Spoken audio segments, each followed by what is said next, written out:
Welcome to the internet, welcome two guys who are here to talk. That's right. My name's Anthony. This is Kurt. This is going to be the Lies You'll Enjoy stream. But for now, it's a little secret pre-stream. If you're here to watch three people play a pretty cool game about evaporated milk, you should skip forward until there are three of us and a beautiful thumbnail around us, and that'll be about the time we start playing. If you're here to hear two guys talk about stuff, then don't go anywhere. We are right here. Kurt, hello. How are you, friend? Anthony, hello. I'm well, friend. Good. You know, How has the process of clicking the button gone today? Folks, just in case you ever wondered, every time we live stream, we do an elaborate little dance in which we say, I think we're ready. Let's go live. And then going live. And then there's like a moment where it's like, but will we? Because often the answer is, oh no, one more thing. But I think this week there actually wasn't even one of those moments. I think this was a perfect glide into live broadcasting. we are maybe getting better, which is crazy. After all this time. Only be 3 years. There's been lots of changes over the years about who's doing what, new roles, new tasks. That is true. Yeah. That is Hi, Otto. Hi, Otto. YouTube chat. We're doing great. How are you doing? Yeah. So, Otto says they're staying bundled up and cozy tonight. I imagine if you are anywhere in southern, eastern U.S. or eastern Canada, it is a cold and snowy day where you are. It is certainly cold and snowy here. I've got snowbanks on my windowsills, but I'm on the second floor. I'm on the third floor of this building. There's just a lot of snow. That's a lot of snow. Yeah. I have not left the safety of my high-rise apartment building, and so I simply don't even know what's out there. I don't want to find out. Otto, you're in Toronto? You're in Toronto? What? All along? I never imagined. No, neither did I. I feel like you're always checking American news. Yeah, interesting. An interesting detail. Huh. Otto could be right out there somewhere. Right out there. Right out there. Otto could be serenading you through your window snowbank. Kurt mentions that because during the pandemic, sometimes that would happen. There's an opera house across the street from my house. No, I'm identifying myself too much. But during the pandemic, there would be people, it happened multiple times, that someone would stand outside of the theater and serenade my side of the street. Which I think is just like, if you're an opera singer, sometimes you just got to get it out, You can't keep it pent up. And where are you going to sing opera? You can't sing opera in your tiny apartment. You should sing opera outside of other people's tiny apartments. That's the move. Yeah, That's yeah. actually how to do it. Not that I've ever sung opera. I briefly dated an opera singer. Oh, wow, yeah. That's true. Crazy. That was like oh so brief, though. Don't get any ideas that I know things about opera. The only things I know about opera are the things that are necessary to complete the New York Times crossword, which is probably the most Frasier-ass series of words I've ever strung together. It's true. You've got a bit of a Frasier thing going. I'm not proud, but it is what it is. But your version of like a talk therapy show that you do every week is an indie RPG stream that you do every week. Yeah, it's actually this. This is what it is. Mm-hmm. That's just how it caller, is. I'm listening. Maybe I hear the blues are calling. Tossed salad and scrambled eggs. Otto, that's where I Taylor. use. Oh, hi Taylor. Where? Hi. There's so many chats. Sorry. Yeah, Welcome. there are. This is a rare grace of presence from fellow streamer and general cool person, Roll for Felicity, who is often lingering around my lovely little Discord That's sweet. server. Yeah, that makes me very lucky. It's hard to emphasize how lucky I am about the particular group of people, both self-selected and Kurt-selected, who happen to have ended up in the Discord server. Lucky Kurt. That's all that can really be said about that. It's a pretty good metric of the quality of the person, is the quality of the community that orients themselves around that person. So luck perhaps, but There is some real signal in it all. I mean, shoot, I'll take that. I love that because we're all snowed in. That's why Roll for Felicity can can make it today. Because normally they're out grocery shopping. Yeah, That's great. that only makes sense. That's awesome. How do I see that you used to do New York Times crossword with your dad? I do it with my mom, actually. Oh, Don't quote that out of context. I do the crossword with my wow. mom. No one was Uh, thinking that, Kurt. That's crazy. mm, who knows what, with enough devious internet tools, people can be thinking. But yeah, no, love to play the crossword with loved ones when they're visiting. And everybody likes it more when they have somebody to like collaborate with, to like puzzle about with. Then you're not looking at like some goofy clue that you haven't a darned clue what to do with. Eventually it comes around. Yeah, no, it's more fun. Can you happily do a crossword by yourself? You've got I enough. can. However, I've recently stopped doing it by myself because my partner has expressed that it's fun to do the puzzle together, and so we've been doing that. I didn't like previously it was just me, and I didn't realize that that would even be something that was desired. Yeah, But surprise, that's pretty sweet. I love it that. is. What is Puzzmo? I'm guessing a puzzle month, and I don't know what it means. Would love to hear more, Taylor, Yeah, tell us if you more. feel like sharing. I guess, I mean, we could Google, but what's the fun in that? Can you imagine you're talking with someone and they bring up something they're interested in and you say, "Oh, cool." And then you don't ask. No, No. just pull out the phone. Look it up. Look it up. Look it up. uh, I really admire, Kurt, that you haven't left the house. I woke up this morning at my girlfriend's place, and I was like, you know what? Maybe this is the kind of day where you're not supposed to go anywhere. But I woke up to a phone call from my downstairs neighbor who was like, "Your fire alarm's going off. Could you stop it?" And I was like, "No, I cannot. I am not there." And so I had to make my way across the city, a city completely doused in snow, at 7:30 this morning to to get to my place and turn off my fire alarm. So it's somewhat concerning that the fire alarm was going off. Was there Yeah. like an Well, instigation? I was very worried. I was like, like maybe you should call the fire department. She was like, "It doesn't smell like smoke. I don't think anything's happening." Um, but I wasn't confident.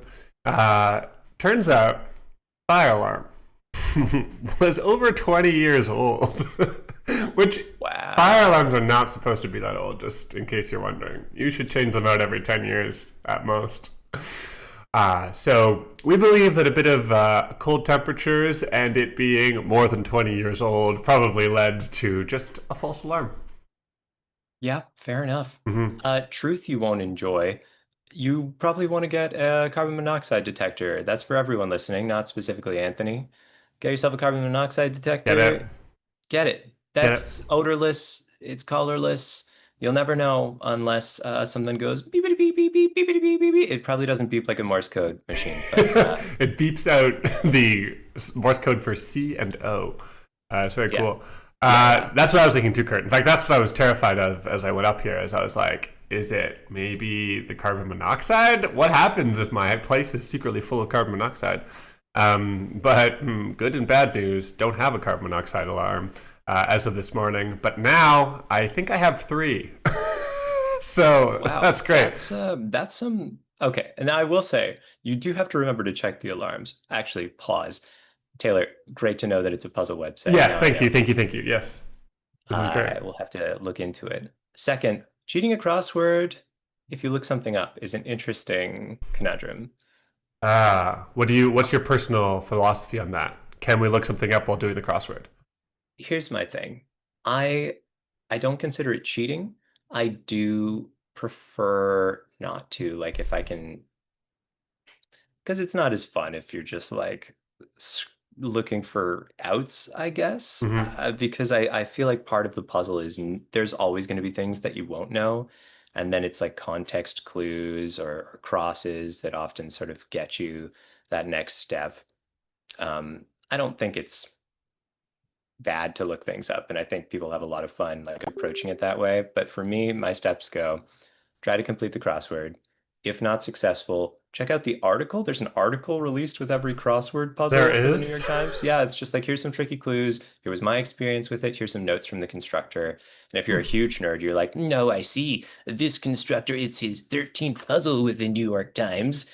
Previously mostly known for Saturdays, but today he did it Monday. Which is funny. Are there actually people who like specialize in days of the week? I know it gets more difficult as the week goes on. Are there people who are good at certain sweet spots of difficulty?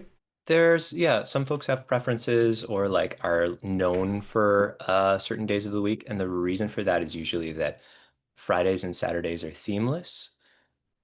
Other Oh, days of the week, there might be some kind of like three or four, 3 to 5 clues that have some commonality. I won't yeah. blather on too much about the crossword, Interesting. but on Friday and Saturday specifically, no, no, no, no, no. What There is is nothing of that? that It's kind. not enough mass appeal because isn't Friday and Saturday also the most difficult crossword puzzle? Is that not They are the true? most difficult crossword puzzles. Yeah. They are a hugely difficult place to start. I would start on a Monday, and then eventually you figure out how to do Monday and I go to work got from there. I got to the Wednesday New York Times crossword books before. That's as far as I've gotten my crossword journey. Gotcha. Oh, and if there aren't answers in the article that help me, then I might like use the auto check function and just There's an so auto named for check. auto. Auto, yeah. Yeah, In that's YouTube how they chat right named it. now. Cool. Yeah. And then when you do that, it's just like, oh, this square is wrong, this square is wrong, and you can type in a letter and it's like still wrong. Um, and at that point, you don't get, okay, okay, here's the thing. Some people really care about the streak. You are checked ongoing for whether or not you have a certain amount of like, for example, Mondays. Like you've got 7 Mondays in a row, but then there's also like the global streak, like how many days in a row Okay. you've managed to do. For me, it's more fun if I organically try to get like a string of days because I know that I could look things up and there's Sure. sites that just have all the answers, Right. right? It's not the same thing. It's not the same thing. I feel like wouldn't it be fun if I do my best? What if I I'm did my already just best? doing this to for completely arbitrary reasons. Taylor asks how I feel about the mini. Pretty good, but I kind of wish that the like scoreboard and friends thing was an everyday thing because then I could see how fast all my pals go. Whoosh whoosh. Wait, you don't get So a scoreboard every day on the mini? the mini does give you a time and it shows Oh, you your friends' times, but the normal question mark uh-huh. crossword doesn't do that, and I Okay. wish it would. I Okay, I think that would see. be I fun. see. Yeah, that does sound fun. Yeah, yeah, yeah. Huh. Interesting. Anyway, just in case anybody has just joined us, I want to tell you we don't always start the stream in a way that reflects how boring we intend the entire subject matter of the stream to be. What are you talking about? This is fascinating and everyone loves it. I mean, here we go, right? It was actually a YouTuber doing the crossword who partially made me want to do the crossword. Okay, cool. That's the only thing that he does. Really? And Yeah, you got into this YouTuber? yeah, I think I wanted to see somebody else's approach to the Wordle, and I found his channel, and I went, Okay. "Oh, interesting crossword." Huh. And then I saw him sort of thinking his way through a few puzzles, and he has this soothing sort of like very much uh, like soft-spoken radio voice. And thank you everyone for tuning in to the Monday crossword. Looks like this one is by, it's this one is by Hakim. I think I recognize that name. Yes. Yes, just last year released a puzzle for the and goes through it. Ah! Huge nerd. And then I learned that actually I am aware of him from a soundtrack that he made for a video game that I think is great. No And way. that's That's so wild. weird. Whoa. I was shocked. Wolf of Felicity has just said like a great like century spanning sentence of I got into crosswords from a couple of TikTokers, which is just really uniting pieces of media from really different time periods. I'm in a little bit deep at this point, so I totally get it. Like sometimes I check the comments on the article where people will talk about their experience with the crossword, Right. and here's the really embarrassing thing. I now know I now know like some of the names and profile pictures of some of the most frequent commenters Wow. and like their taste as well. Like I know that this particular guy isn't gonna like that. This isn't gonna like this commenter who does Ah! this. So you're like doing the puzzle. You're like, oh, giraffe icon is gonna hate this. Andrzej, he's gonna have a hard time with this one.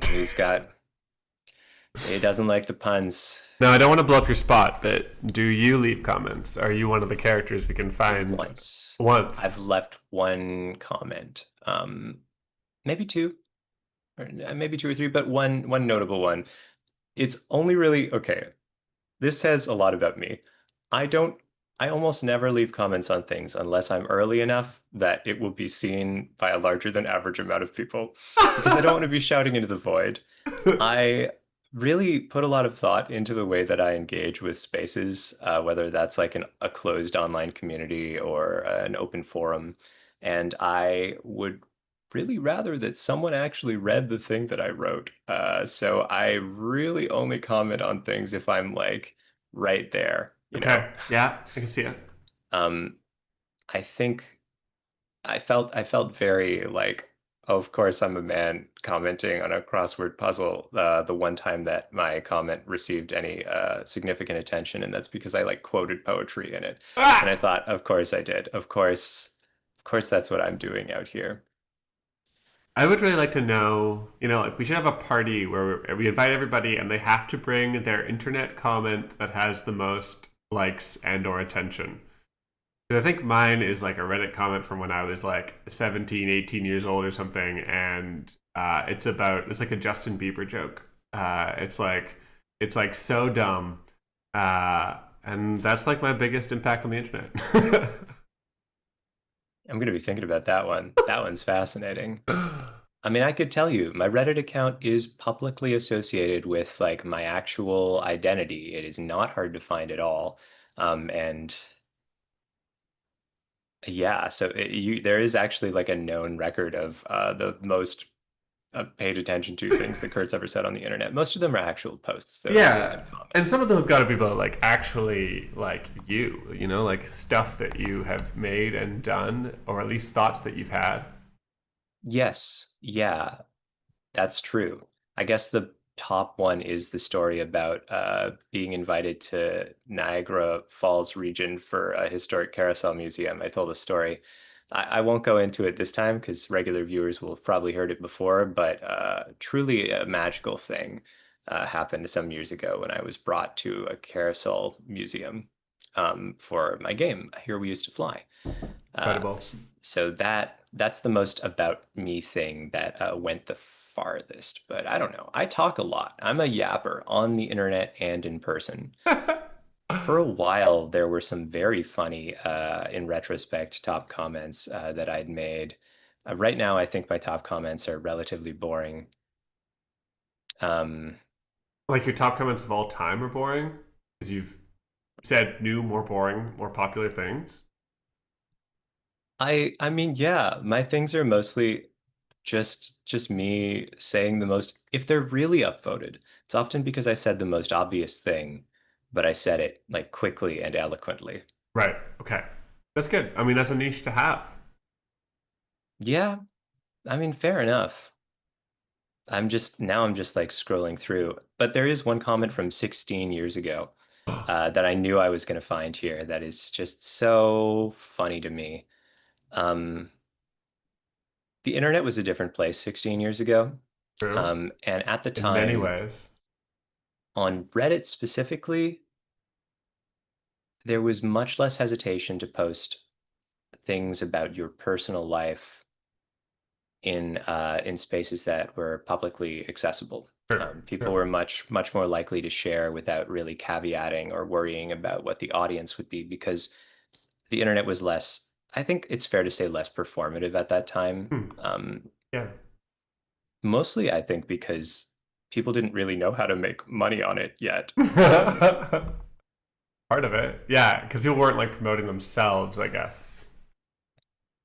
Yeah, or like, you know, it didn't matter in the same way. Yeah. But now I'm literally going back in the day. So here's this thread. Someone posted an Ask Reddit thread 16 years ago, and it said, "Can I see your Dark Ages photos? Post a photo of your Dark Ages when you looked your worst. Any age, then post a present photo." And somebody posted a Um, comment that said, like, age 13, up all night playing Warcraft 2, age 23, still up all night playing Warcraft 3. And it's two pictures of the same person. Uh, uh, Interesting. The Imgur links are still active. That yeah, is crazy. actually quite surprising. Um, Also interesting how you pronounce the name of that website. Imager, I guess it technically is, I don't but know. That's how I'd who's to pronounce it, say? but So, so someone replies to them, username FatVod.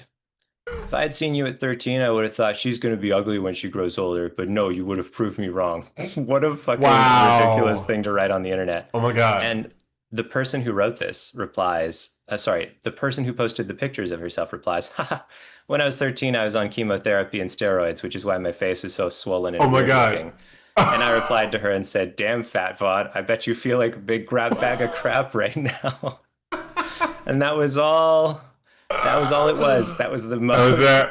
most widely seen thing I'd ever commented on the internet was just me saying, "You really put your foot in your mouth."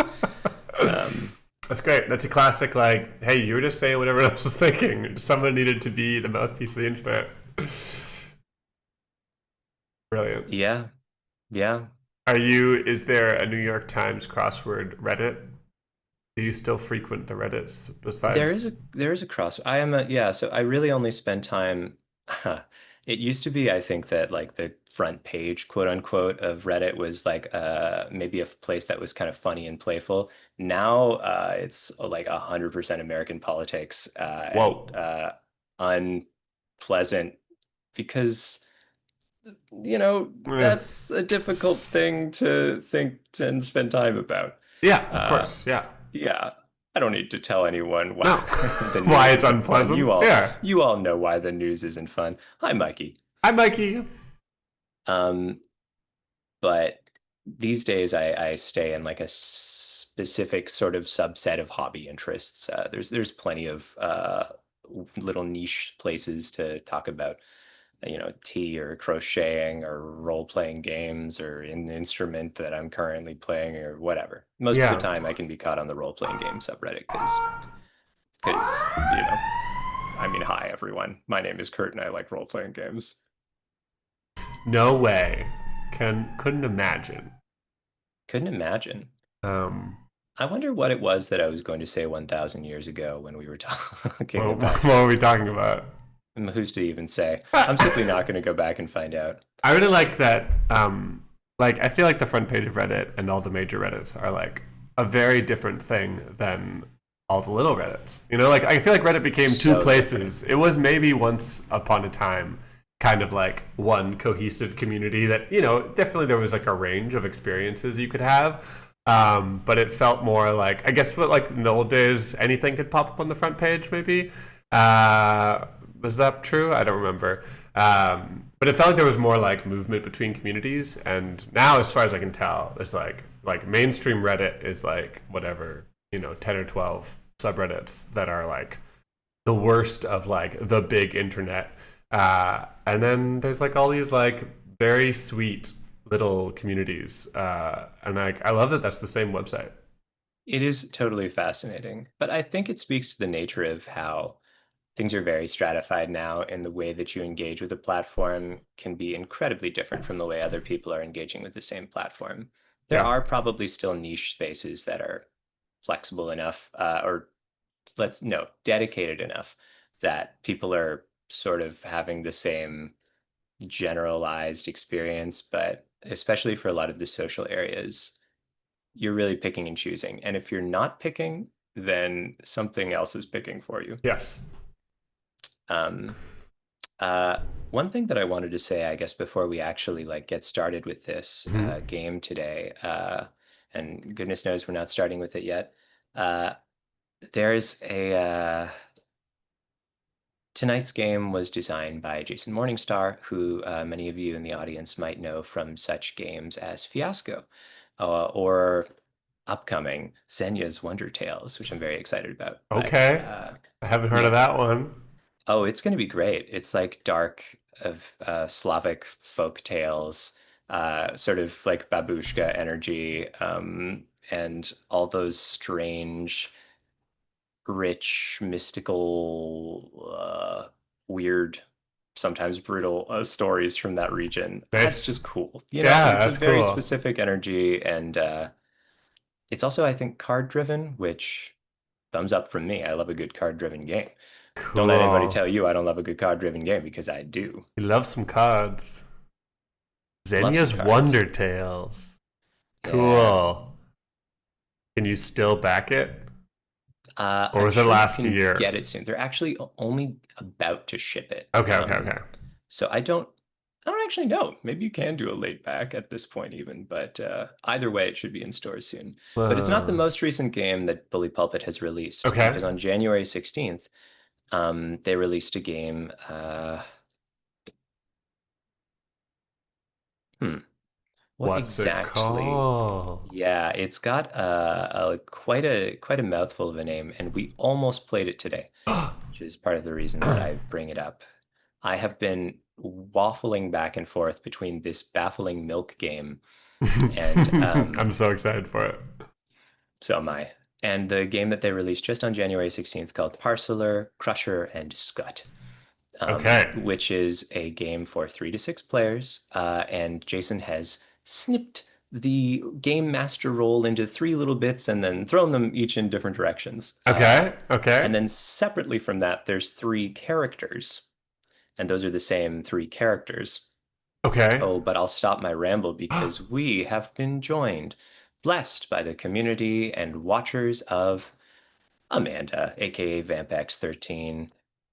Hello, Hi. Fang Gang. Hey, Fan Gang. Welcome, How you doing? welcome. Thanks for joining us here. We are going to have a lovely dessert stream. If Amanda's stream is the main course, it's just going to get sweeter. I see. Uh, I was thinking, well, actually, condensed milk, which will be the subject matter of our playthrough, this was unsweetened condensed milk at the well, time. I think the important part here is that we're doing an evaporated milk stream, which is unsweetened, where condensed milk is typically sweetened. Is that the terminology that matters? I was looking this up earlier today for no reason. At the time, they were all called condensed Oh milk. no! Well, this is a good preview of what you're going to get today. A lot of minutia about condensed and evaporated milk, but we'll call We're it going to be condensed talking milk. about milk, folks. Yeah. If you've wanted to know about milk, but also drama. Yeah, this game feels very dramatic. Lots of like sordid secrets that we will reveal about one another. I am excited for that. There most certainly are sordid secrets. We will each be playing a different character and we will each have sordid secrets. But Amanda doesn't yet know what those secrets are or even really anything about how this game is played. So we will spare you the details for the moment Okay. until she graces us. What I will say is that yeah, this one is a little spicy. It's way spicier than you would find milk most of the time, because if you ask me, Not milk's very not spicy. spicy. That would have been a good go live notification. I should have done that.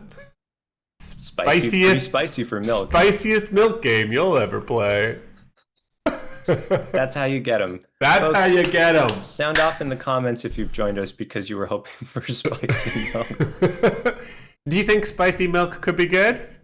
Are we onto something? I think a spiced milk, a horchata like spiced drink could be very good. Like, if we think about it for a second, like, there's hot chocolate that has Yeah. cayenne in it, and Mexican hot that's chocolate, whatever. right, and that's in a very literal sense spicy. Yeah, right. It's literally spicy milk. It's also spicy chocolatey milk, but that's just a little bonus. I'm gonna pin Taylor for being brave enough to say I think spicy milk could be good. Yeah, it's great. I wish I had milk in this house so I could try some spicy milk today. Is this like a dietary thing I or just don't just have any milk. you're out of milk? Yeah. Okay. uh, welcome everybody. How was Amanda's stream? Yeah. Also, What happened over there? She told us she was getting her butt kicked, maybe? I'm not yeah, sure the that's true. It details. doesn't sound like it's going well. How many people are freezing right now or happily snowed into their various houses? These are things we wish to know. Yeah. Also, I see the vision, Taylor. Ooh, Spicy spicy. vodka sauce with cream. Yeah, That would be makes good. sense to That me. would be good. We're down. We could look this up. Spicy milk. That's surely somebody's solo act. You think so? Probably. That seems only right. Probably. Lock the Fox says Locke, it's it is too cold to go to the store. You are right. very true. We agree. Very true. I did make my elderly landlords trudge across the snow to replace my smoke alarm and give me a carbon monoxide alarm today. And I do feel bad about that. But I also feel good about not dying in my sleep. So, trade I off. love to hear it. Yeah. I thought your landlord lived in Greece or something. Yeah. I think I never know the whereabouts of my landlord. I only talk to his brother in a roundabout and inefficient system. I think my landlord doesn't like having a phone or something of the sort. So I talk to his brother, who then relays things to him, and somehow things get done. And that's the price you have to pay for cheap rent in Toronto. Hey, you know what? If things are getting done, you're already a step ahead of most landlord experiences as far as I understand. Truly. That's all I got to say about that. That's all. Rolf Felicity's going to start looking for some recipes. This is great. And I will text my landlord for spicy milk. I don't know how well that will go. He did briefly get angry at me today because I was like, when do you think you're going to come to replace the smoke alarm? And he was like, it's just put it back up. It'll stop beeping at some point. And I was like, brother, this thing was last checked in 2007. I think we might need a new smoke alarm. He got Seems reasonable. testy with me a bit there, so I think spicy milk might be pushing it too far. I am going to provide a special service to the chat called Regional Translation. Just Rob has volunteered that it is 37 degrees Fahrenheit where he lives right now. What does that mean? It is 2.7 degrees Celsius. 2.83. 3 degrees Celsius, roughly. Just Rob, can you tell us whether this is cold or warm for you? Because I don't know what that means. Based on the Fahrenheitness, I imagine maybe you're somewhere where this is quite cold for the time of year. Could be somewhere cold for you. Yeah. For us, I think that's pretty warm. I'd be happy with that. Better than we had the rest of the week. Yeah. Yeah, it was yesterday. Holy cow, folks. It was a chilly day. How cold? Well, that depends on whether or not I can find the translation. Back to Fahrenheit? Back to Fahrenheit. Let's see. Just Rob says sort of cold. Okay, good. Sort of cold.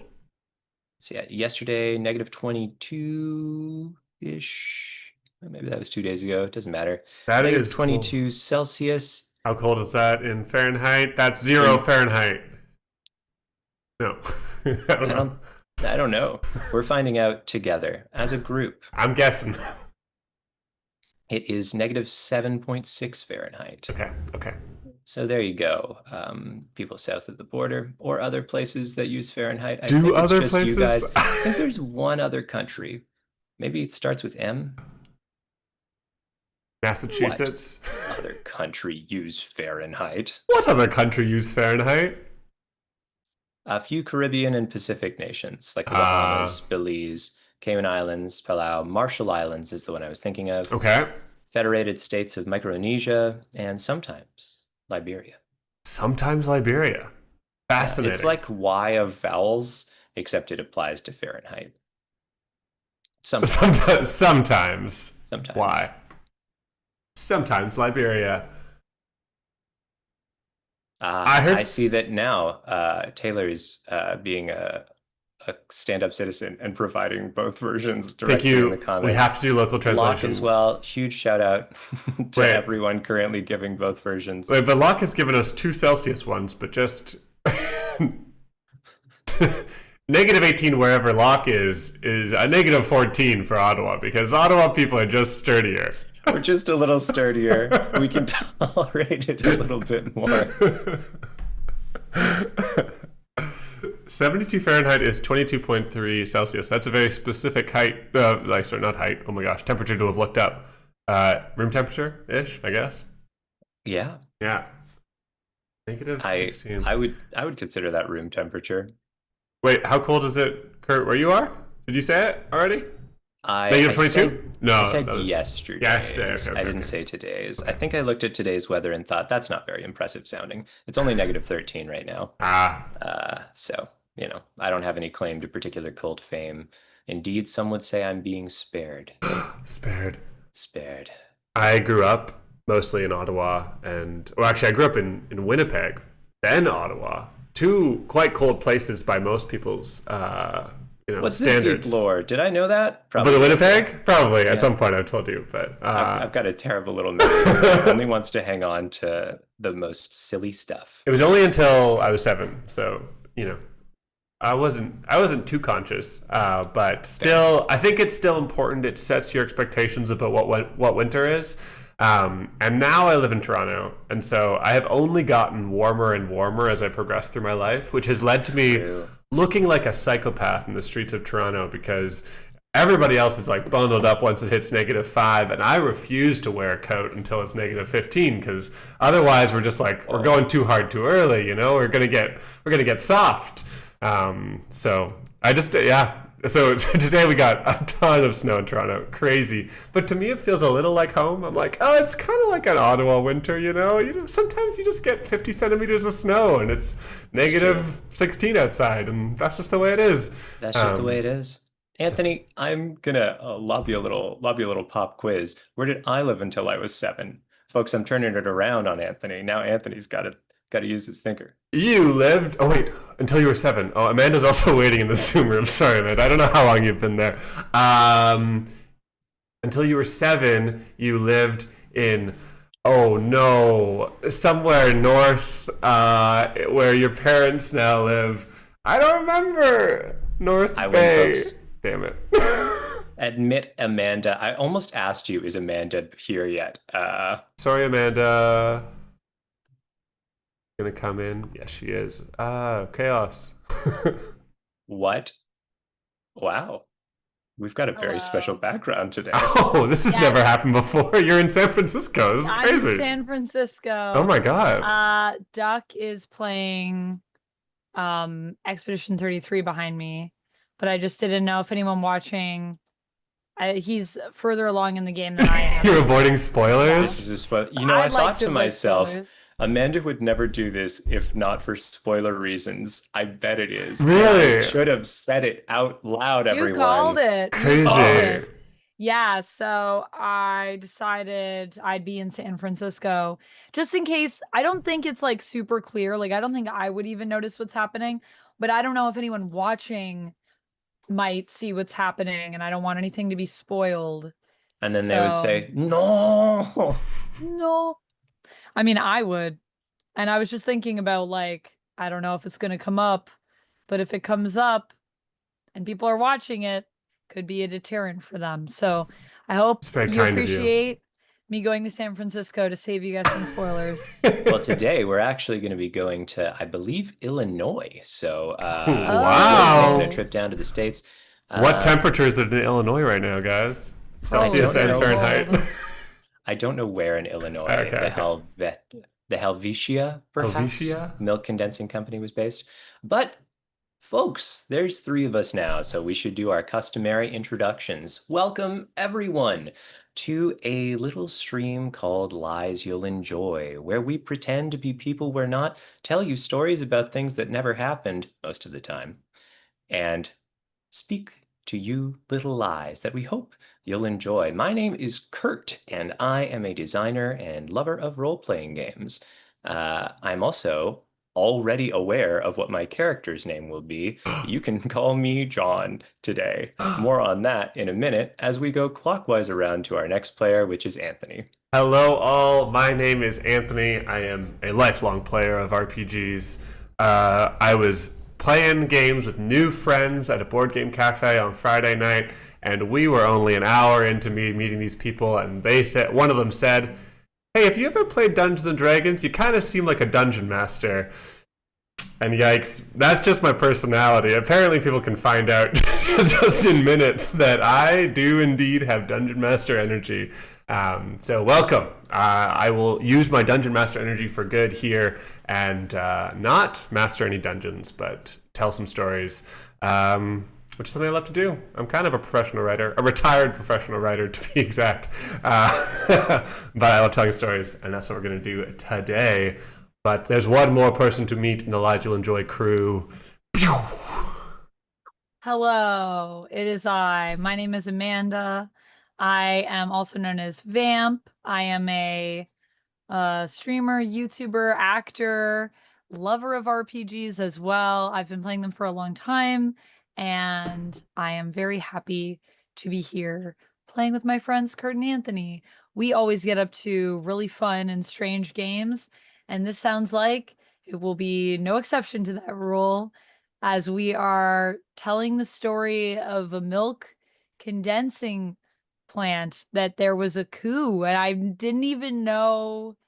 At first, when I read the description that you shared with us, Kurt, I was like, oh my gosh, a game about a coup. How could that be boring? And then I was like, oh, at a milk condensing plant. Yeah, if you lead with the palace coup, which is what it says in the description of the game officially, Yeah, it sounds very palace exciting. coup. But a palace coup at a milk condensing company is a bit of a different vibe.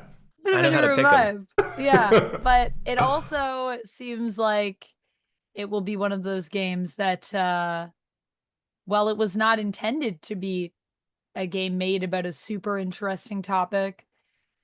I'm sure it is going to become very interesting based on even the premise for it. It sounds pretty wild. So, yes. And in Yeah. fact, I'll give you folks a little bit more. Please. Yes, please. In the comments of the game page for this, Jason, designer of this game, writes, I set out to make a short LARP about the most boring thing I could think of as a reaction to lurid, genre-inflected, popular, fun games. And the most boring thing I could think of was evaporated milk. I looked into the history of evaporated milk, and as is always the case, it isn't boring at all. It is tied up with colonialism, and it is tied up with American poverty, and I guess I could have written games that hit on these points, but before I got there, I read about the Helvetia Milk Condensing Company and its 1907 coup d'etat, and that was that. So, folks, we are going to be playing through a game today about 3 people, each of which holds some amount of power stock in the Helvetia Milk Condensing Company. There is a correct way to pronounce Helvetia. It may or may not be what I'm saying. It is the Latin word for Switzerland, if I'm not mistaken. Yeah, well, Makes sense. Helvetica is, right? So this is close to it? Something like that. I don't know what Helvetica is named after. It's also about Switzerland, I think. Interesting. Right, but this is Helvetia is the national personification of Switzerland. A female national personification of Switzerland. What? Not to be confused with Helvetio, the male personification of Switzerland. Yes, exactly. Very interesting. There you go. Whoa.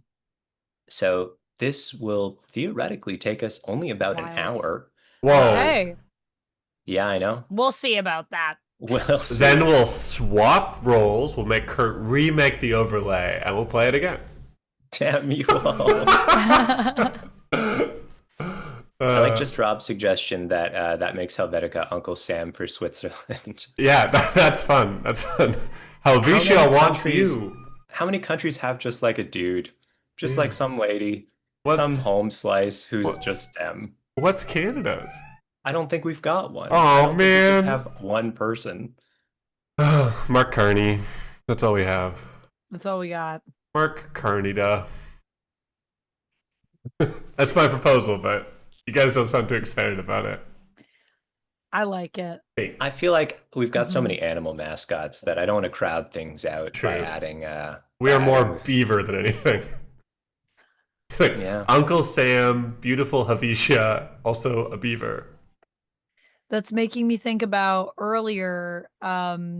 Northman was saying in the game that I was playing, you can ride a mount that's a bear. Okay. And he was like, you have to ride the bear mounts because that's like the mounts of your people because it's a bear because you're Canadian. And I was like, are bears like super Canadian? Because he was like, there's beavers and then it's bears. And I was like, I feel like there's some other animals first. Right, like folks would reach for moose, Moose. I feel like, But pretty famously. Yeah. but also I was like, are bears really Canadian? I was like, I guess we have them. We have them.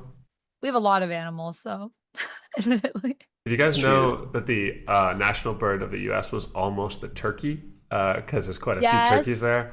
And Yes. I think the national identity of the U.S. would have really been transformed if they had gone turkey instead of bald I eagle. It's a completely different Where vibe. would we be today if they had chosen Turkey? It would be a totally different US, I think. Yeah, 100%. That's true. And let us know in the comments if you're from the States how you'd feel about being represented by a turkey. Would Yeah. that be good for you? Would you like a turkey to be your bird? Should you change it? Maybe that would Sound be. It's off. not too late. It's not too late. We'll be taking Yeah. calls Turkeys are 1/2 past the great. hour. You know, I feel like there's a lot of action right now, people looking for change in the States, and it might as well, Maybe you know. we start with the national bird. Yeah. Yeah. And Well, then we I go mean, from there. things can happen at the same time. Just throw that one in there. Make Yeah, that throw like that an one in extra the mix. thing that you're working towards. I think you can pull it off. I like it. I know that Just Rob, you've made a typo in chat and you said we wanted to say much less macho. You think we'd be much less macho if you had to turkey, but I like much less mucho. You guys are so We're gonna be mucho. less much. Yeah, I think I feel like people probably wouldn't eat. I think people wouldn't eat turkey at Thanksgiving if their national bird was turkey. I mean, I know people who eat moose. Oh, yeah, I guess that's true. There are And people like, that eat moose. isn't beaver only a thing here because we have hunted the pelts so much? We did see Right. that, Mostly for yeah. some fine hats. Some Folks, very something that fun you should know if you're watching from home is that every week when we do make this little overlay and thumbnail, there is a question, whether or not it happens, a question of, do I dress up this week? And if I did, what special little outfit would I wear? And the answer is often, I don't have the appropriate garment. I really wanted one of those high collars, those high collared white shirts that were sort of Edwardian era popular. Yeah. That would have been great. I guess that's been great. that's the time we're in, I suppose. I'm trying to update. We're like in 1907, right? 1907, that's right. Okay. The time that everybody was begging to happen. Everyone at home was saying, please run a game. 1907. 1907, Ooh. everyone yelled. For our next season, can we do like a chronological thing? Can we do like every decade in order? Like 1910s, 1920s, 1930s. Whoa, that would be cool. Time It's hard to traveling overstate season. how much bully pulpit that would mean that we play. There's only so many people that make historical games. Well, but the other thing is, Thank you, it wouldn't Jason. have to be necessarily a historical game as long as it's a game where we can set it wherever we want, right? Okay, that's a good point. Because That we is could true. also, there are a lot of games that we play that are like, I mean, where do you want to be, man? Where It's do like you you could have a wanna be? space adventure. You could be like back in the time of the cavemen and like no one speaks and we only communicate in grunts. How come we've never played a game where we only communicate in grunts? That's what I want to know. A great introduction to our raiders. Why don't we Welcome talk? in, Why raiders. not grunt? Welcome. Why not grunt? Grunt, grunt, grunt. Oinks also. Thanks for raiding on in, Jen and company. I love also, Otto, your battle cry of raid, period. Raid. Can we make that our new like raid thing that we say when we raid other channels? Raid, period. Raid. Raid. Raid. Raid. That's probably how we should do it. What do we call Jen's viewers? Genipedes? Genipedes? Genipedes? It must Yeah, be Jen- genipedes. Genipedes. Like Jen, what do like your centipedes. viewers go Centipedes, by? genipedes. Okay, that makes sense. Yeah. Right. I love that idea, Sierra, playing dialect, but the first phase is caveman. That's That's yeah. great. That's good. That's good. There you know, go. there is like a create a language from having no language that can be done. It would not work very well as a live stream because it's a game about the spontaneous creation of sign language at a school for deaf children in Nicaragua, which is a true story, as you might have guessed, although the game is, of course, just an approximation of it. Incredible piece, but I would argue completely unlive streamable. That's just the tragedy That is of it. probably true, but that would be really fun. Is that our fun secret live game that we play? Yes. A That is silent fun secret live stream game. just with. Yeah, people always be wanting you to be one step away from interpretive dance at any time. Always, at all times. Think about the great like background music that we get going. You know, a bunch of copyright free, great music played in the background. Oh yeah. I think we should think about it. I love Miss Charlotte telling us the right way to pronounce it is Genipides. I'm sure that's correct. That sounds like an ancient Greek people. Ah, yes. Let us raid the Genipides. Yeah. And I like that you said it so like Greek. spirited. Ah, yes, energy as well. Well, I suppose now that not only Amanda's crew but also Jen's crew have so kindly joined us, we should probably Get going. do some things about the game. Now, to Anthony and Amanda, you will find two things in our shared folder. One is the rule book, and arguably that's all you need. Okay. The other All is right. a bid system that I'm currently quietly preparing for us. Here is how this will work. We're just going to be yapping in character, Love it. trying to sort of negotiate before we make our official bids for the Helvetia Milk Condensing Company. This game is a game that has pre-generated characters, and I don't mean like, oh, optionally, you can be Yorick the Bard, and you can be Jim the Fighter. It's not like that. There is a specific set of 3 people, because this is a game for 3 people who are based on 3 very specific historical people, and that's just how it's going to be. Can I That's be a how it wizard? Is You one of them a wish. wizard? No? Okay. Not in this bully pulpit LARP played within 1 hour. Damn We it. actually did broadcast, and you can still watch a game in which that did happen. We were wizards in a bully pulpit game. Was that the one where we were the wizards going through the trials and we were pretending to be wizards? No, But we've played a number of Was wizard games. it? which wizard game was it? It Which was wizard really- game was it? Well, it wasn't the one that Kurt was it? designed. So, did you have a wizard No, game? I don't think we ever played that on stream. Oh, okay. I just I don't played that think with we you. played Kurt's wizard game. You played Kurt's wizard game? I want to play your wizard game. It's been like forever since I've played my wizard game, even TBH. a vintage Kurt game. It is So the which was earliest the Kurt bully game. pulpit wizard game? It was called the Wizard's Querulous Dram, and Yes. we would take a sip from our Oh. beverage instead of disagreeing with each other. Ah, yes. Very good Right, one. That one was a really fun. Amanda and I I love- can't remember a single game, but if you tell us about it, we'll tell you it was fun. we've loved them all. We'll remember none of them. But I did remember the other wizard one, but what was that one called? It was called like I'm like not a wizard or something like that. Like it's called something like that. I'm not a wizard or the one I where I could was like check. wasn't I a really buff wizard? I do remember this. You play a lot of buff characters. though. Definitely Wizards is what it was called. Nice. Definitely. See, You were close. You were definitely- close. You were close. The opposite of what I said, but it's like, oh, like definitely wizards. Definitely Wizards. Yeah. But that's not the only time that we met. We also went to the Great Glebe garage sale. Wow. And there were probably other incidents as well, but who's to say? Who's to say? I can barely remember the games that we played. Did you just switch your background to a milk plant? Yeah. Oh, yes. That's the good stuff. Can someone please clip Amanda's menacing lick of her lollipop into switch to the milk background? It was a great set of things that happened in that corner of the screen. This is called a lit lollipop. Oh. So Oh, so we're getting lit, as it were. in the milk condensing plant, yeah, that's how we do it. I didn't think That's they how did we did that it in back in 1907. 1907. Okay, interesting.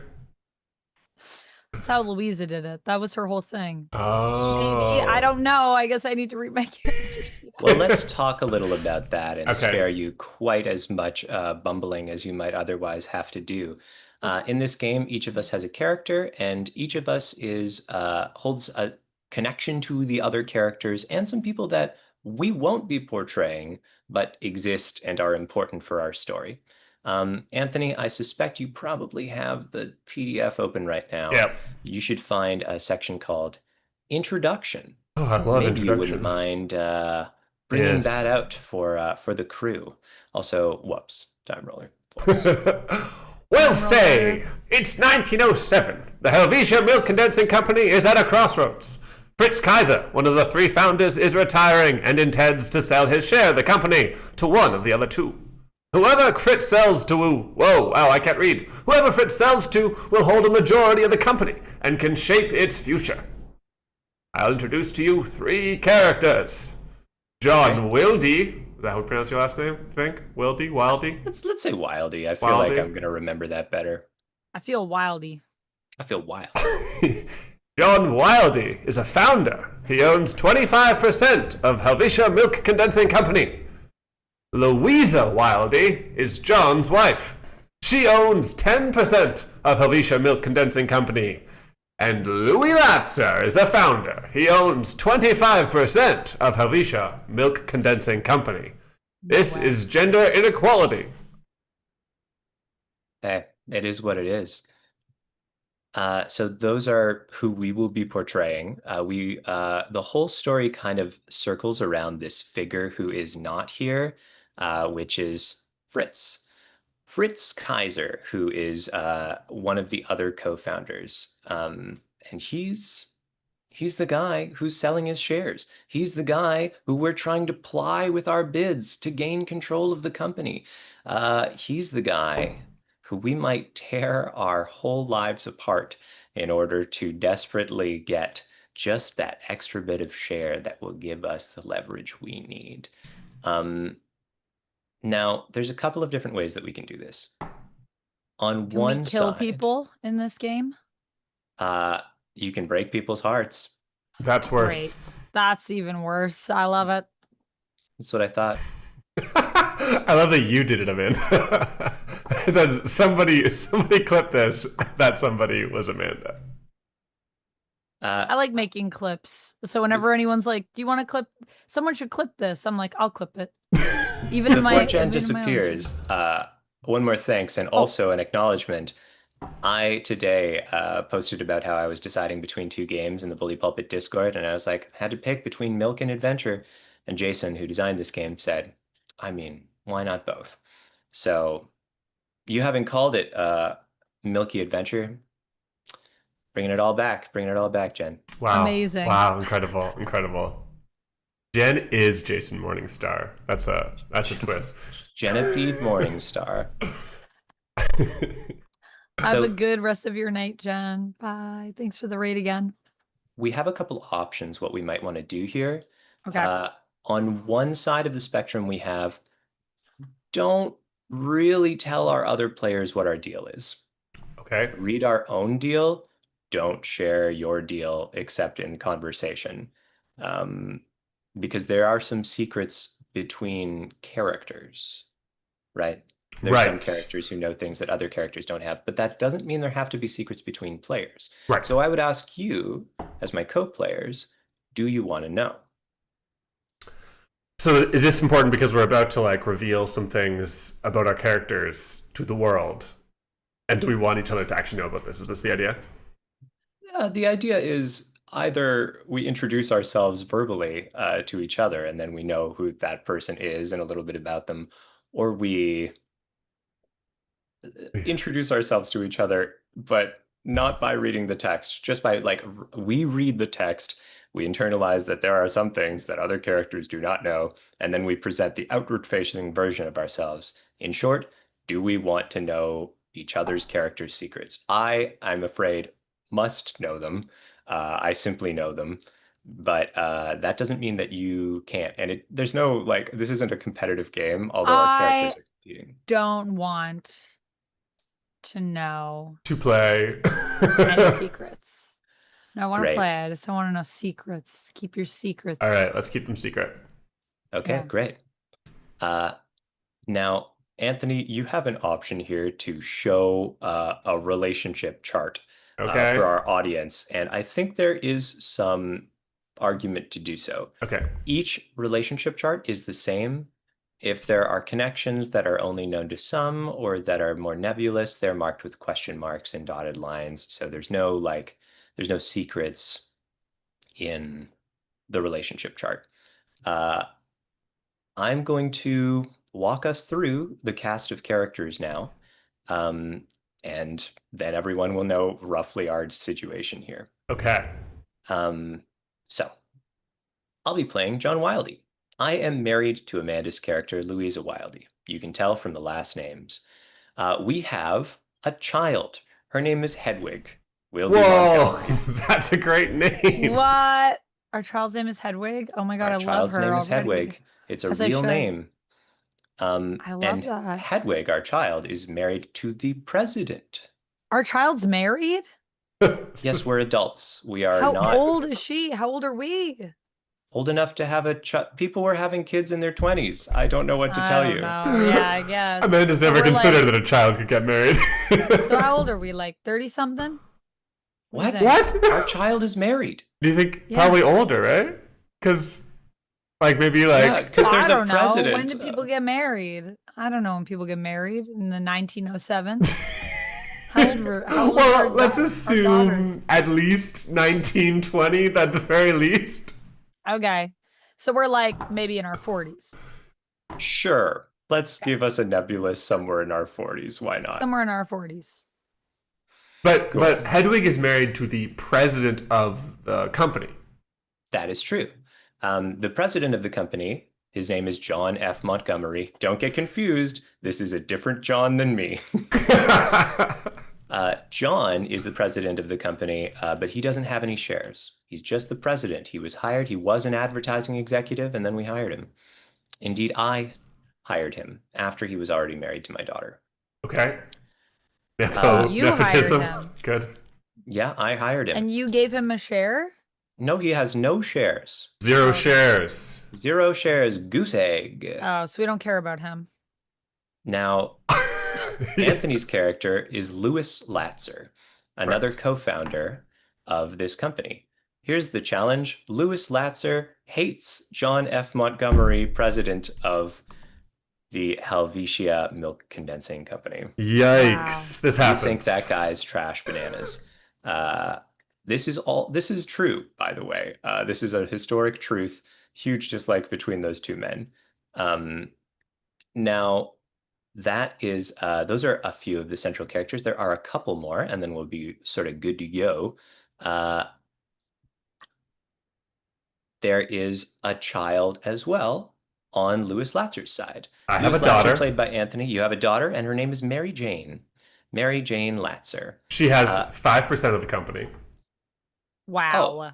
Wow. Sierra has done literal, actual historic research for us and found out that John Wildey was 54 in 1907, which means I wish I'd said 50. Oh, there you go. wow. Thank you. How old am I? Is there more? More research, given please. information? Does it matter? Genuinely.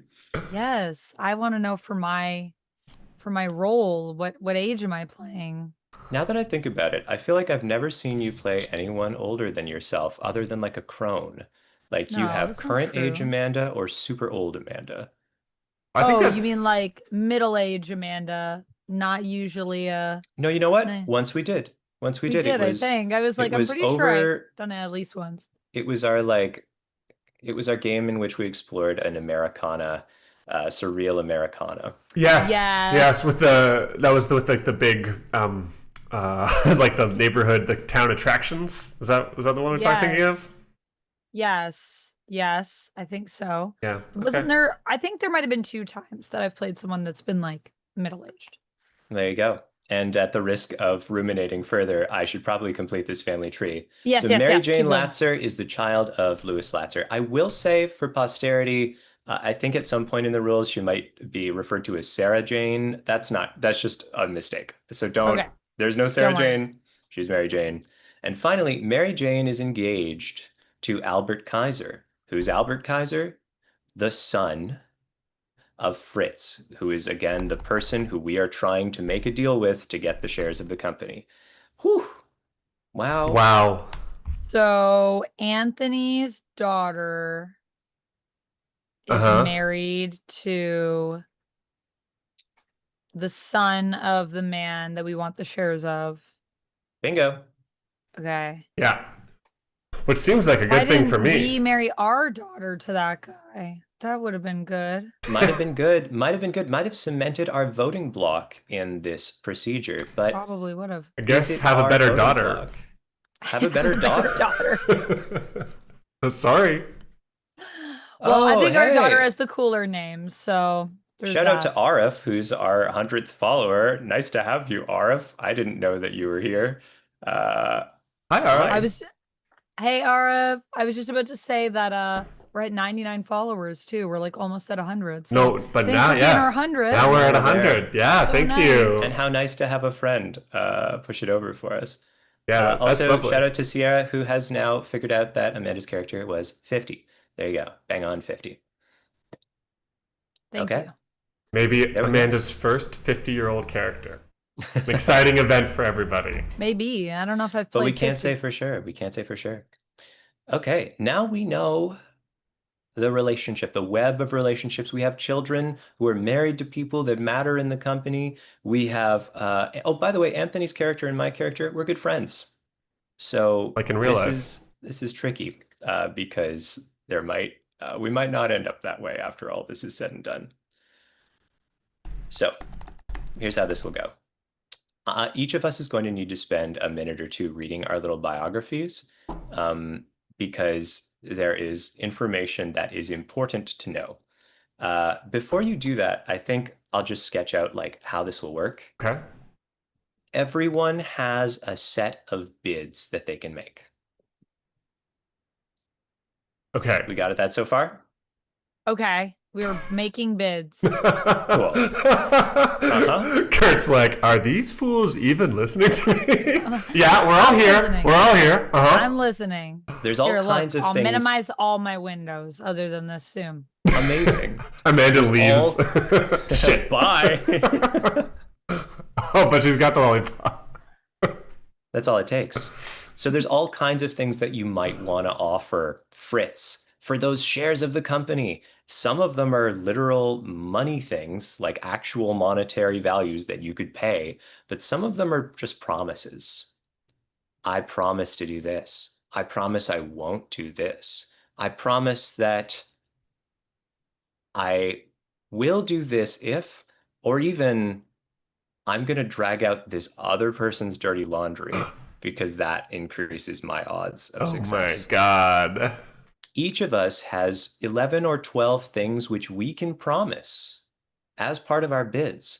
And we get to choose some subset of them when we make the final bid. But we're going to be talking about what we'll do as a group, sort of waiting outside Fritz's office to make the official bid. Waiting outside not just Fritz's office, but the meeting with all of the entire board of the company, everyone waiting for this to happen.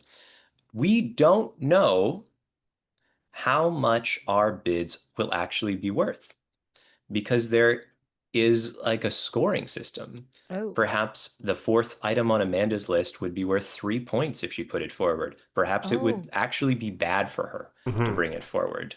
We don't have that. Wait, why would I have a bid that's bad? You might think it's a good idea. But you don't know. Maybe the other person, doesn't want that.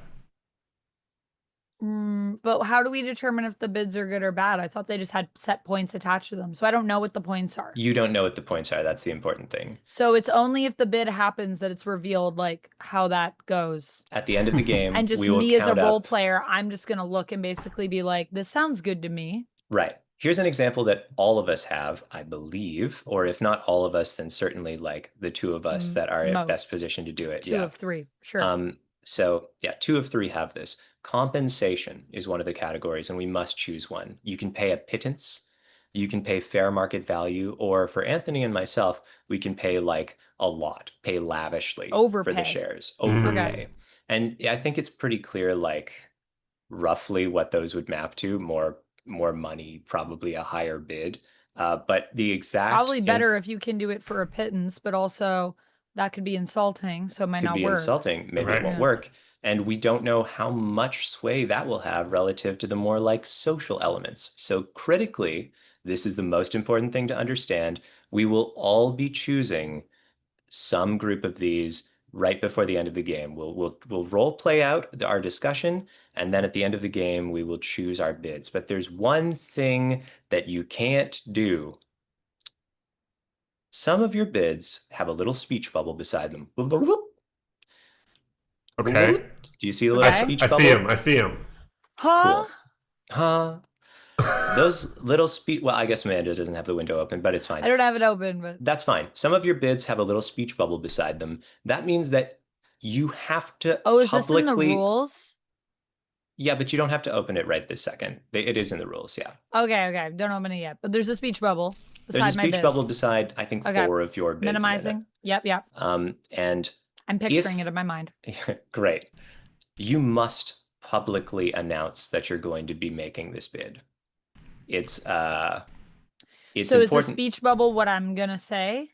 The speech bubble is something, it's just an indicator that like you must tell the group if you're going to do this. And once you do it, you Oh. must make that bid as part of So it. if I want to do a bid that has a speech bubble, I have to declare it.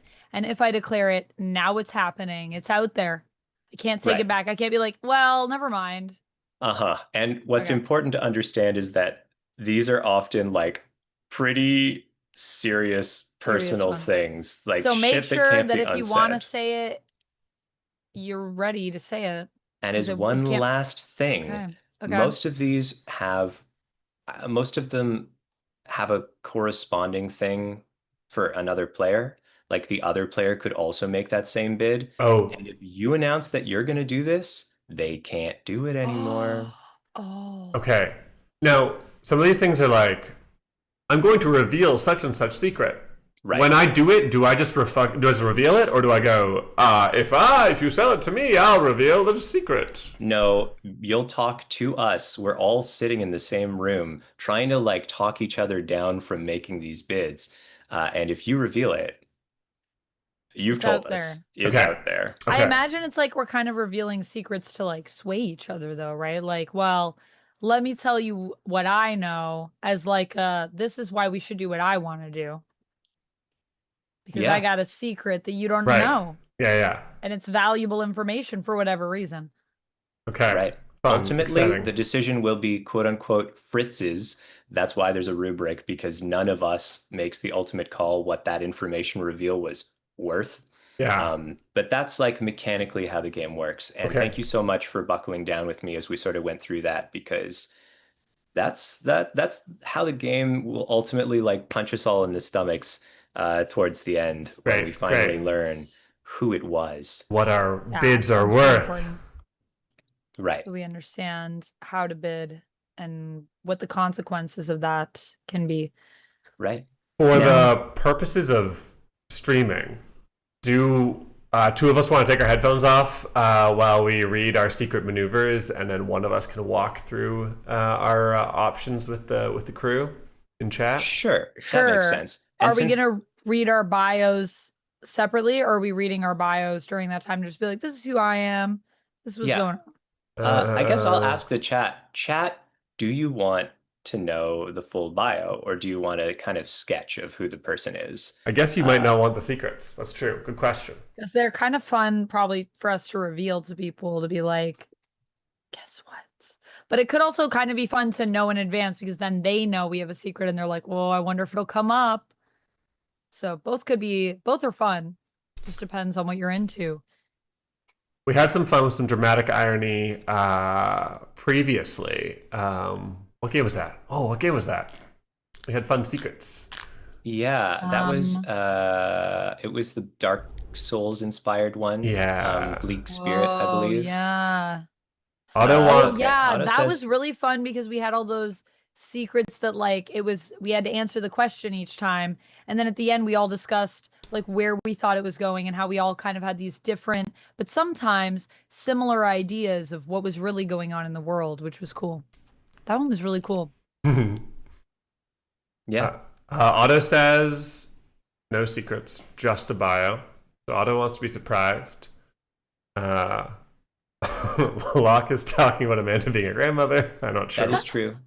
So at least like a little true, yeah. Yeah, I guess. Does Hedwig have a child? Frederick's son Albert. Oh, I see. That's in Locke's paragraph there. I see. Yes. Okay. Now, I think in terms of introducing our characters, I'm happy to go first because I have I've read. seen it. Okay, great. I've read all the characters' bios, and I know what it is. So, if you two are good, Please. I would ask you to take off your headphones and take all the time you need to familiarize yourselves with your characters. So you're gonna give? Are you giving a full secrets and all expression to chat? No. And since we've only had one opinion expressed that was in either direction, so that being the case, I'm just going to say things that are publicly known about my character. So we don't have or to take that our I don't headphones think would off, right? spoil. We could just stick around. We get to find this stuff out too, right? I just think it's very hard to focus on the bio while someone's yapping. This is true. This is true. Yeah, that's true. But we do need to know something about you. No? Sure. Fine. Sure. No problem. I'll share the public elements of who I am, and Great. then yeah, we'll go from there. So John Wildey, I was the first person to master evaporating milk without sugar, and it has made me rich. I'm not a marketing genius. That would be my friend and business partner, Louis Latzer. But I have a good head for business, and I perfected the process and then the factory to make wholesome, safe, evaporated milk in vast quantities. I love my wife, Louisa. We have a happy home, a daughter, Hedwig, who has a happy marriage to the president of HMCC, with a grandchild on the way. And myself and Louis are old friends. We've been through thick and thin together. People tell me that I'm a little naive. These are things that are publicly known about me. Okay, excellent. May I introduce you to Louis Latzer? Please do.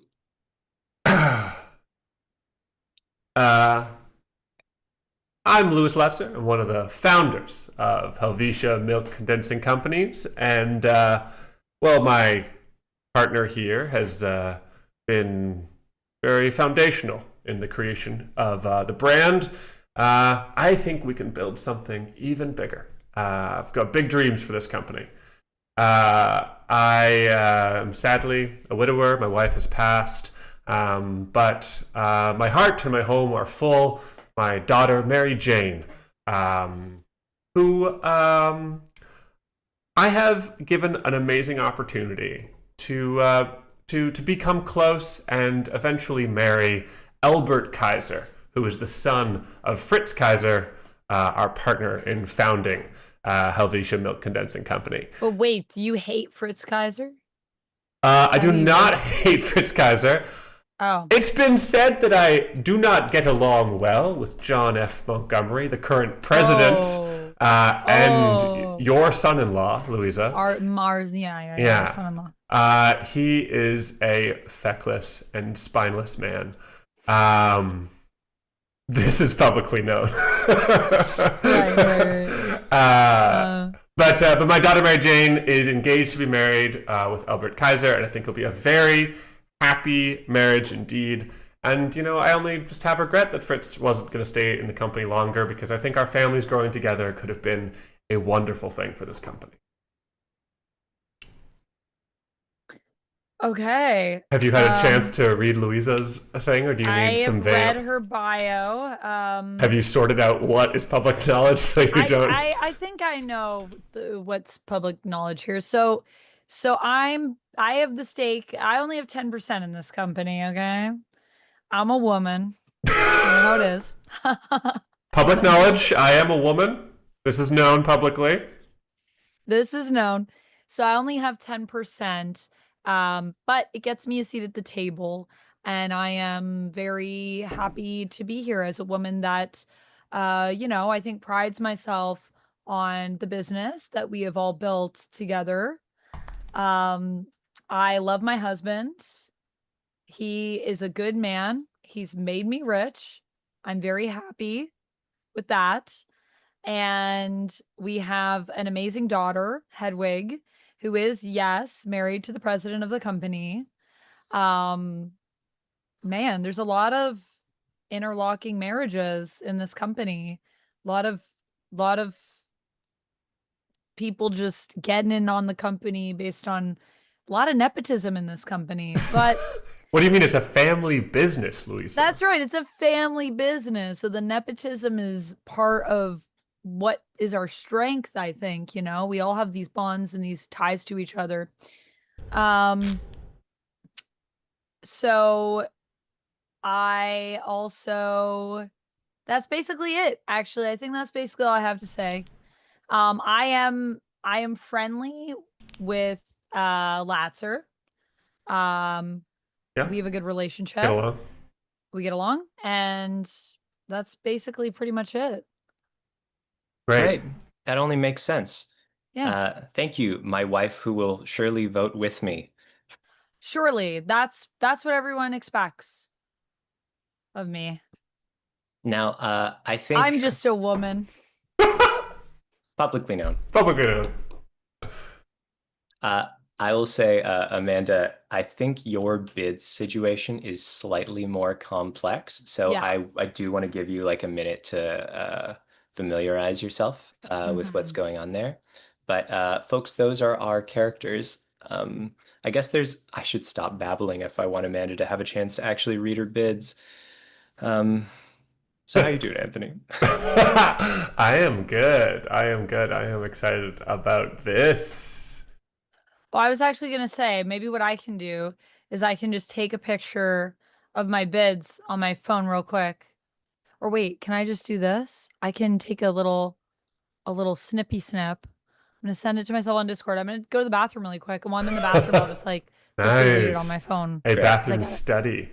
little bathroom study because I do have to pee. I'm gonna send it here, and then yes, I'll be right back. And then feel free to chat and be friends as you are. I'll be right back.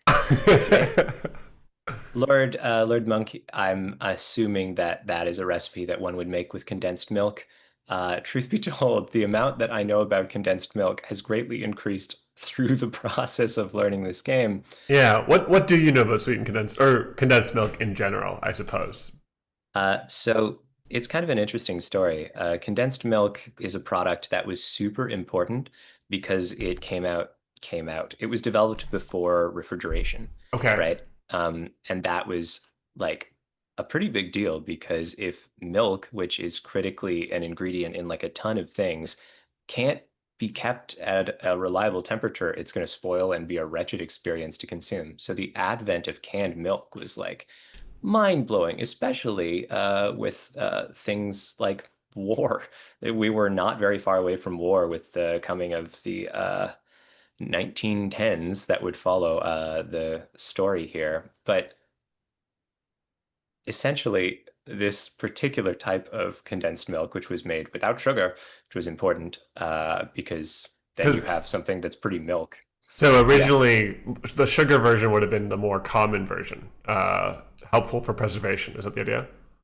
Yeah, that's the idea. And so this particular version was not sugared, which was kind of a big deal.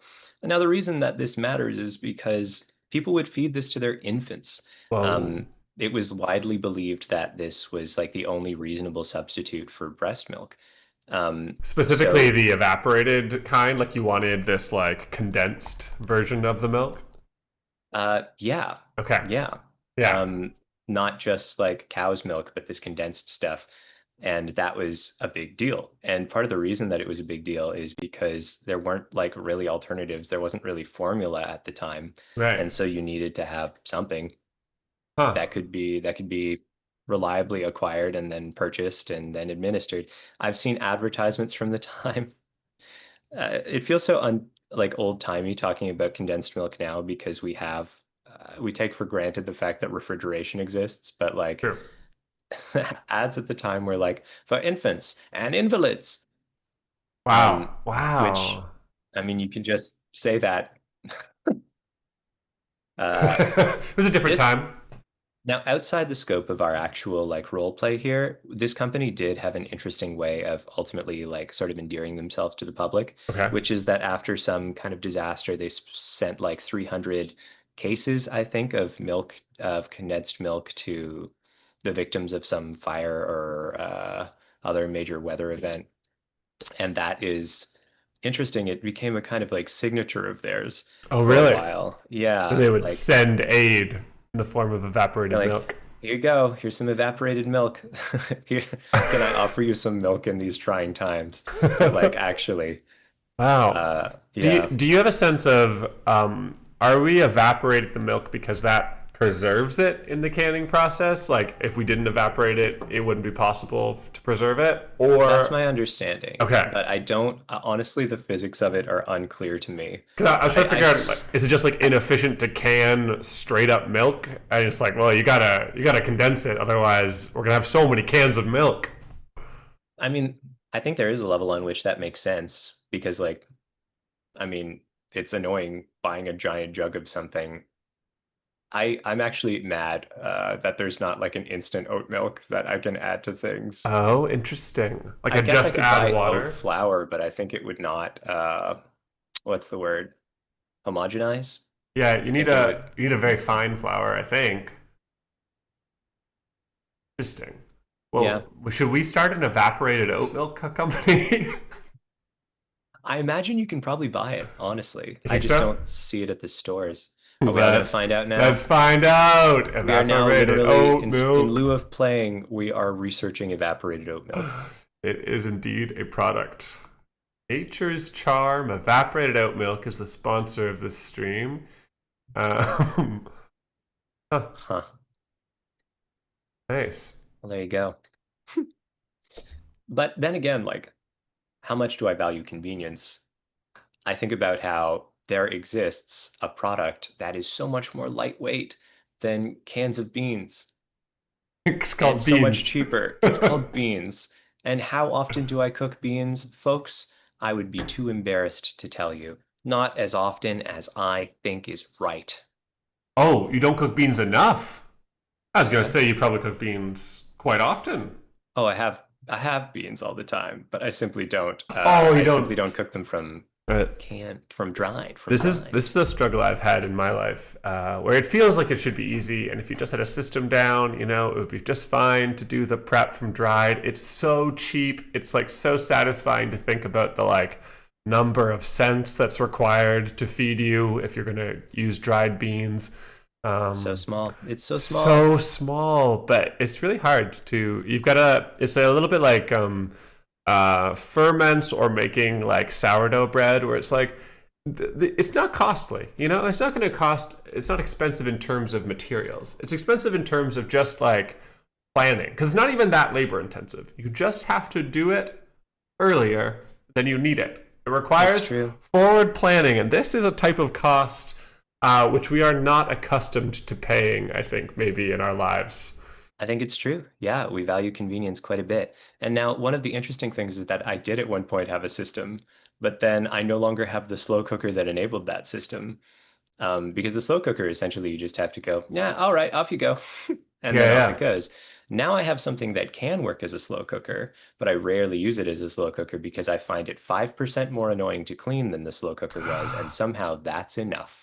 I think that's big. I think for a lot of those appliances, the cleaning becomes like 80% of the difficulty of using it. So it really matters how easy it is to clean. You should get yourself a new, a nice slow cooker, something easy to clean. Ah, maybe you're right, but there's only so much space in a home. That is And true. now, If I can tell you the real truth, this thing that I don't want to clean, which is a pressure cooker and a slow cooker, it can do both. I really should, man, like it's silly. It's just it's waiting there for me, Mm-hmm. whispering my name into the wind, saying, "Kurt, eat even more beans. More beans, more. Don't leave the house as much. You could be eating even more beans." I console myself with the fact that I do uh, widely and all over the place use just like a ton of lentils. Lentils are my sweet, sweet baby forever. I love them. Um, and that's Lentils like are great. beans. Lentils are great, and they're faster to make, so they kind of overcome this problem, which is delightful. Yeah. And Day they're of, so you can good. make lentils. That's the thing. Taylor also loves lentils. This is a lentil stream now. We're only streaming about lentils. Welcome back to Lentils You'll Enjoy, a stream about our favorite pulses and yours. Today we're talking about green lentils. What's your thoughts, Kurt? Not as good as red lentils. That's exactly right. That's exactly right. And brown lentils, the little ones, best of all. I do like the brown lentils. Black lentils, underrated, underknown. Ooh, yeah, Red true. dal, love a little bit of a red dal. So I'm not supposed to look at the scoring key at all. Don't look at that part, right? Yeah, no reason to look at the scoring key. Okay. Look at your own little bid section. Yeah. Now I have also prepared a little spot where you can actually check off bids that you plan to make at the end. So feel free to use the spreadsheet if it's easier for you to track what's been done and what hasn't. Kurt, tell us honestly without lying. Have you set up the spreadsheet so that it automatically is scoring somewhere in the background when we check things off? No, that won't happen until the end once I've programmed it by then. I spent my spare time today that I might have spent making the spreadsheet instead isolating the image of a historic label for the Helvetia Milk Condensing Company and trying to get it to fit onto a cylinder of a can, and then creating like 40 different layers for each individual can, which was a stupid way to spend the time that I could have spent making a spreadsheet that tallies points. Wow, impressive. Thank you so much for your sacrifices you have made for this stream. It looks great. Do what I can. I make a big pile of cans. Also, Mikey, I you've think never it will had be lentils? really amazing what if this is like one of our like most viewed videos, and then the tagline for it is like, "Are we playing the most boring game?" Because I was like, I love that because I feel like you have to click to be like, what do they mean? What did they mean? Is it the most boring game?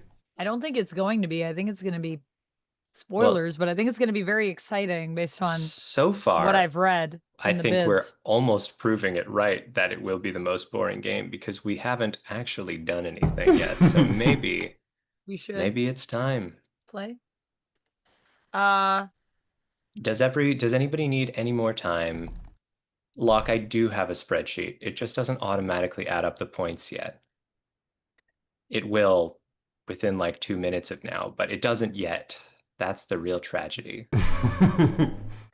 I am ready. I do want to ask Duck if he'll make me food. Duck! Goose. Duck. Will you make her food? Duck. I don't think he can hear me. Wait, but he's right there behind you. I know, but he has a headset on, so I don't think he can hear that I'm asking him. I'll send him a text. You could get up. But you could get up. I'm gonna show the chat what I look like, Louis Latzer. So you can get up. Do it. Show the chat, Louis. This is Louis. I just didn't want to take away from her. I know I was just up. I did review everything though, and I think I understand everything other than the very last thing on my sheet. I'm a little like, I don't really understand what I'm really giving there. But there are things on your sheet that probably it won't be really terribly good for anyone. Oh yeah.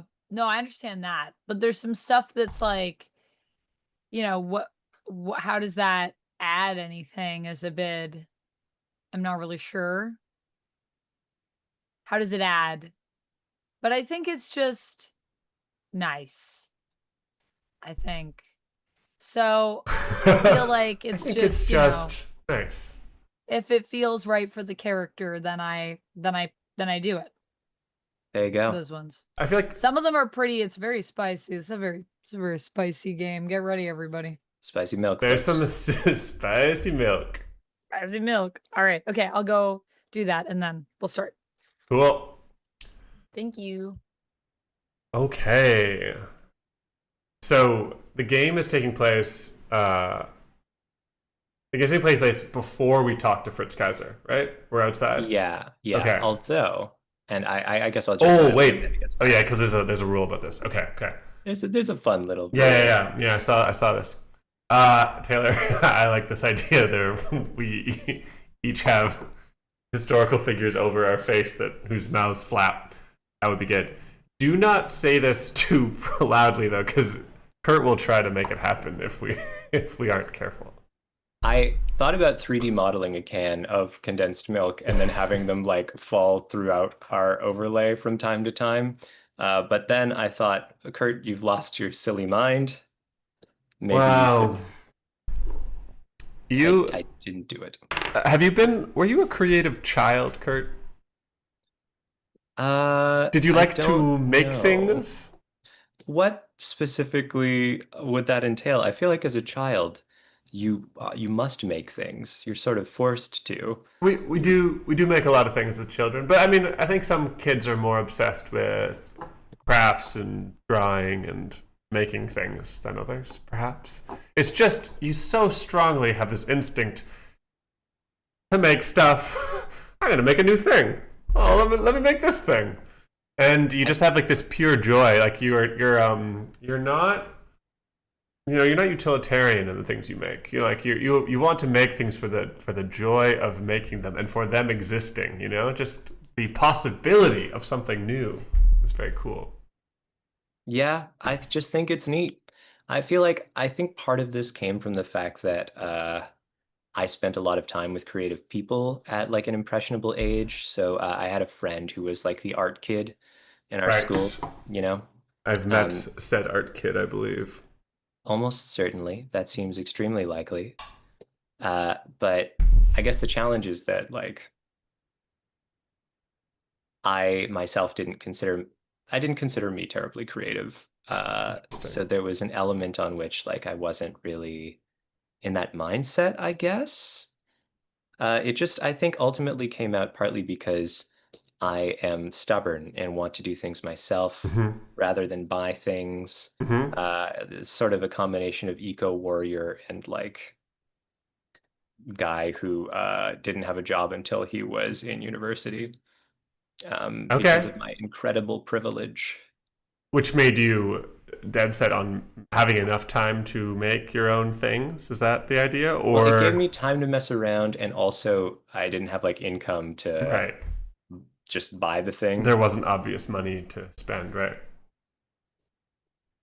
Okay. Which is not to suggest like financial hardship per se, but if it was for something that I knew was like actively kind of stupid and pointless, just like a thing that I wanted for no reason, the impulse was just make that thing. Right. Yeah. I appreciate these imaginations of the versions of Kurt and what they do, for the record, folks. Okay, are we ready to play this Garam game? Yeah. Yeah. Is that what all of our characters' voices sound like? I don't think so. Maybe that's what Louisa sounds like. Yeah. Let's play. I see why you're into her, John. Mm, That sultry tone. That sultry tone. everyone loves it. Okay. Oh, the last thing. Anthony. Yes. Anthony is already aware of this, I guess, but I will say it for Amanda and our viewers. We can at any point as a character just talk to Fritz. Fritz is here effectively. So So are we just like all gathered together right now in like a boardroom? yeah, we're gathered together in a boardroom. Fritz is, let's say, in the other room. And Oh, so we can go into the other room to be like, I'm gonna talk to Fritz. right. And One of us role play as him, or is he just like I think Fritz, for our figure? purposes, should be like a monologue. Yeah. Um, Fritz listens. yeah, so I think if you want to have like a little direct to audience sort of like, well, gosh darn it, here's what I have to say. Maybe Right. that's the Then I time to can. invoke Fritz. And I think it's public, right? Like what we say to Fritz, we say to each other. Yeah. Yeah, like we'll all hear Yeah. if you do that. Yeah. But our characters, do you think will or won't? I think they will. I'm just going off of the line on the play sheets are, remember you can speak directly to Fritz Kaiser by turning his portrait up. You can speak in private by setting it face down again. Makes it feel like we can invite him in. We're all there. Or we'll go back to talking privately. That makes sense to me. Okay, great. Cool. I don't think there's anything else on our front. I think we finally got this Zeppelin-shaped beast ready to roll. But I like that this is in some ways the easiest game to play that we've played in a while, and we're like, it's taking us an hour 40 to figure it out. I knew that it would be kind of a process, just because it's a very specific web of relationships, and we're doing it in front of an audience, so we can't exactly like do the same level of regrouping that we might otherwise do. Hi, audience. Hi, audience. I specifically Gerald Hart 15, who's just followed us. Thanks for following. It's very sweet. Oh, nice. You love to see it. Thank you. So now we're at 101. I hope, unless someone's unfollowed. Oh, you never know. True. You never know. They might have come in for the milk one and been like, I don't know about this. There are indeed. This lentil pivot I can't stand. I don't want to follow lentils you'll enjoy. Okay. Should we play the game? Let's play it. Let's do it. What do we do?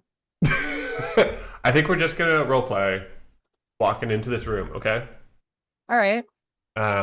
Should we? Yeah, okay. So we're going to have a discussion in character about what to do. We have to make our plans. Who do we think gets there first? Ooh, great question.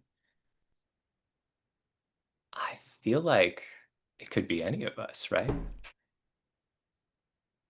Let's say Lewis has been there for a bit, on time, and maybe the married couple enters after. You guys can even do we come talk. in together? Yeah, you can even have a conversation on the way in. Are you ready, Louisa? I'm ready. Okay. I ask you, of course, because this is a most fortuitous day for the Wildies. A day of most import indeed. And I can't shake it, but something seems. What? Talk to me. What do you want me to say? All right. Never mind. What we can say in there. Better that we get it out when we're in there. Exactly. Exactly. Don't worry. I'm sure it'll all work out. Yeah, that makes sense. Remember, Fritz likes us. Fritz likes us. Good to remember. Mm-hmm. We open the door to a boardroom that is very turn of the century. There's crown molding and Victorian elements in this building that was constructed for the factory in the late 1800s. We can see a wooden table that we would see as quite beautiful today, but at the time I think would be pretty standard. Large piece of pine that stretches across the room, maybe painted over with the veneer to look like something a little bit nicer. And of course, there you are. Lewis stands. John, nice to see you. Nice to see you. As always. Louisa, you're looking well today. Thank you, Lewis. How was the ride over? Not too muddy?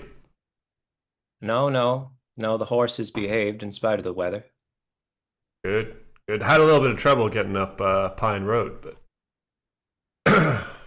yeah, the driver had to get out, but made it here just fine. Ruts are deep this morning. I'll tell you, our driver, I was telling our driver about the last time that we, oh, never mind, I shouldn't get into the story, but, No, tell the story. Tell the story. well, you see, the stage driver comes up front and he says, "Morning to you, sir," as he always does, and as he says it to me, one of our Chesterfields strains right against the reins and, John, we've got business to attend to.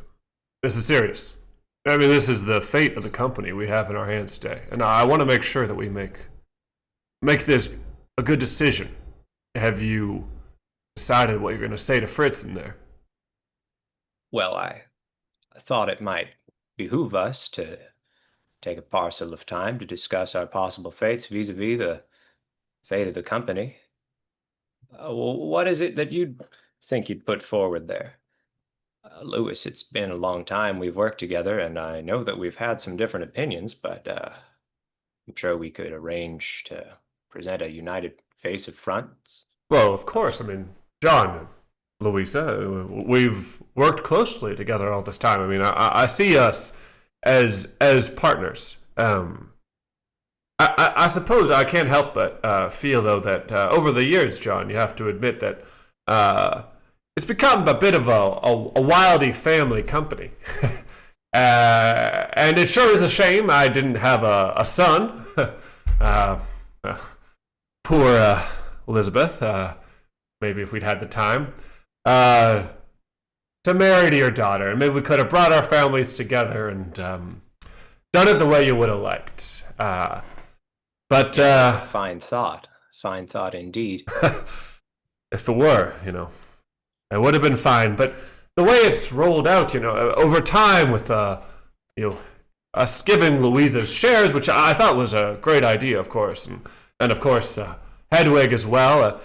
You've come to control quite a bit of the company, and I think in interest of keeping the company balanced and our partnership strong, I think maybe Fritz's shares are they're really my family's shares in a way.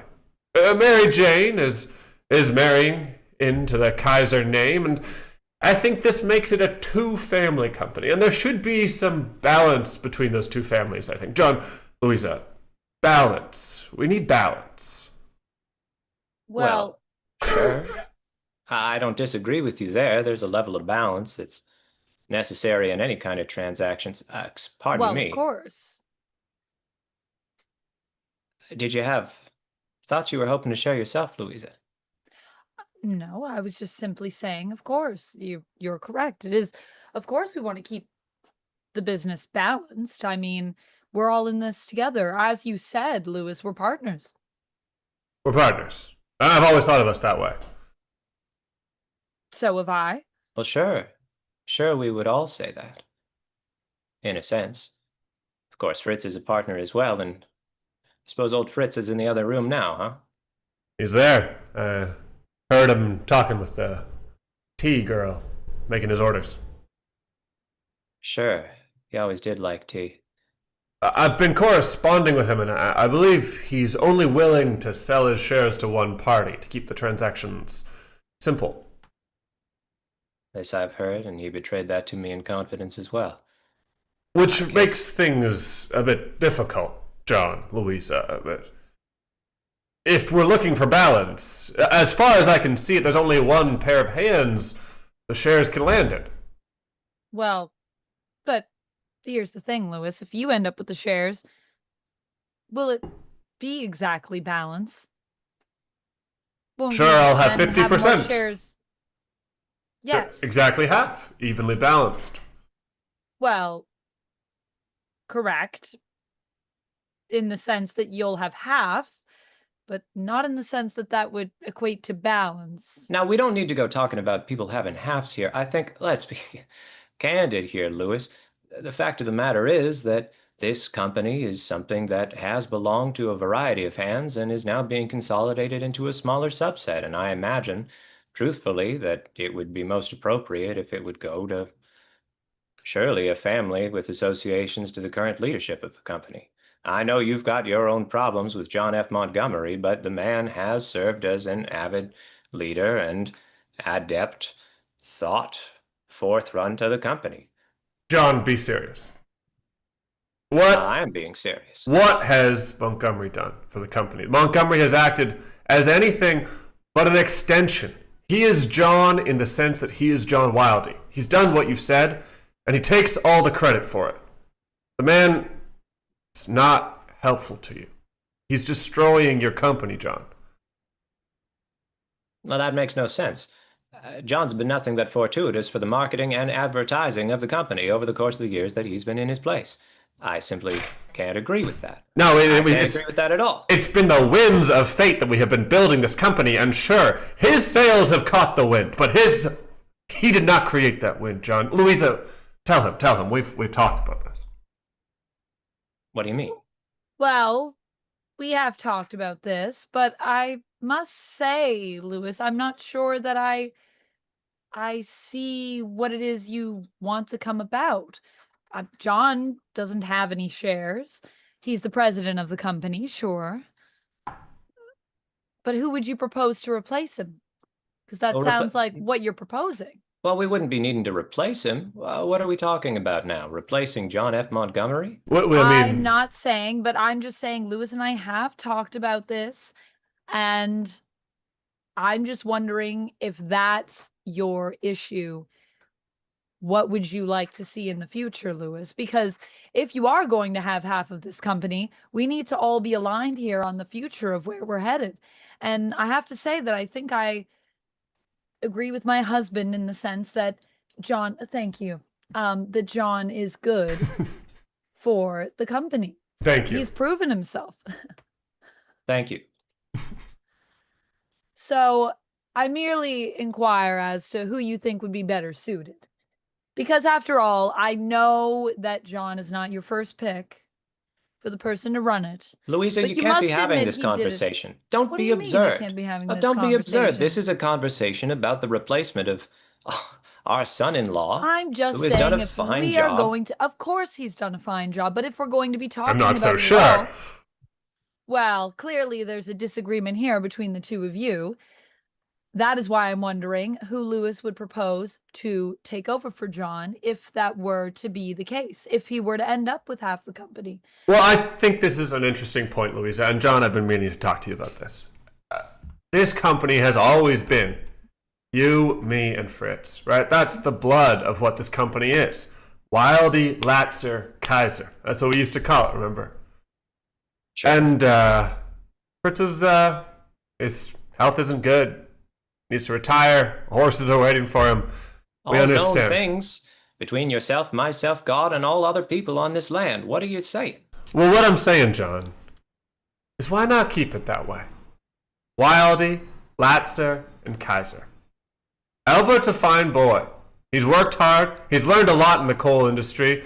And I think he could have something to offer to this company. And I think as a testament to our care, our love for our friend Fritz, I think we should offer Albert a role in this company, a serious role. He now, doesn't don't you have suggest that. Don't you suggest that. You know darn well that Fritz wishes for this to happen. Mr. Kaiser, it's his fondest wish that Albert would be in a position with the company, and I must tell you, if we simply all elect not to make that part of our bid for the share, we simply do not have to do it. You and I both know that Albert has a lot of growing up to do, don't we? I understand that he is your son-in-law to be, but I would say, regardless of that fact, Albert is simply not ready for a position of power and could tear down the whole company. What do you think Albert doesn't have? In what way can he do worse than our current leadership? That suggests that our current leadership is doing poorly, which is an idea that I reject outright. The company is not doing well, John. I know it is not okay to say in front of you. The company is not doing as well as you think it is. I know we have to say to the shareholders, well, I guess we're the shareholders. I know we have to say to our partners, I know we have to say to the public, we're doing well. But there's just the three of us here. They're some of the closest souls I keep to mine. We can be honest here. We're not doing well. We have to do better, otherwise HMCC is gonna die in the dust. But, you know, fine. Fine, maybe we're not doing well. But I must be candid with you because I owe you that much as an old friend. I do. It's certainly true that perhaps in times that have been leaner, I've taken some milk from the pot for myself, if you will. My staff, you understand, they need to be paid for.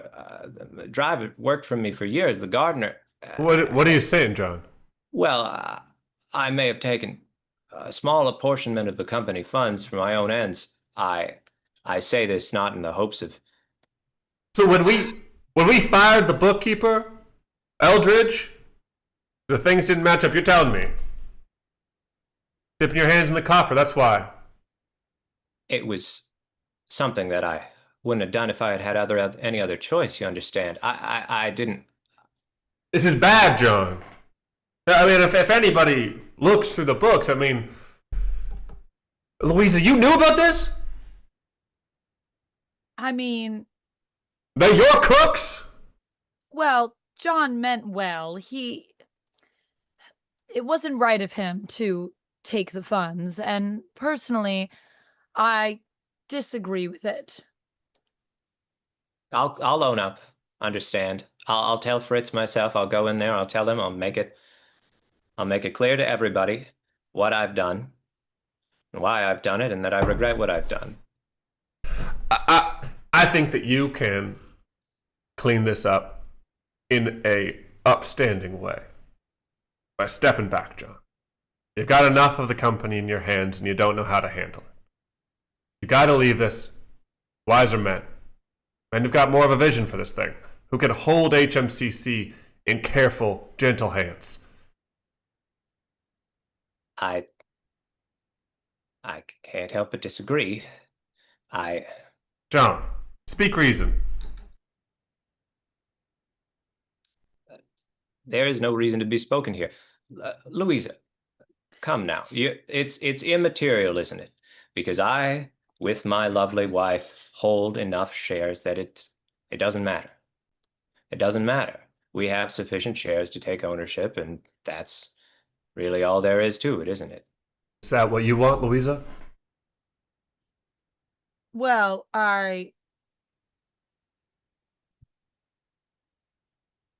Let's just say there's lots of visions for this company. Louisa's been a close partner in all of this work.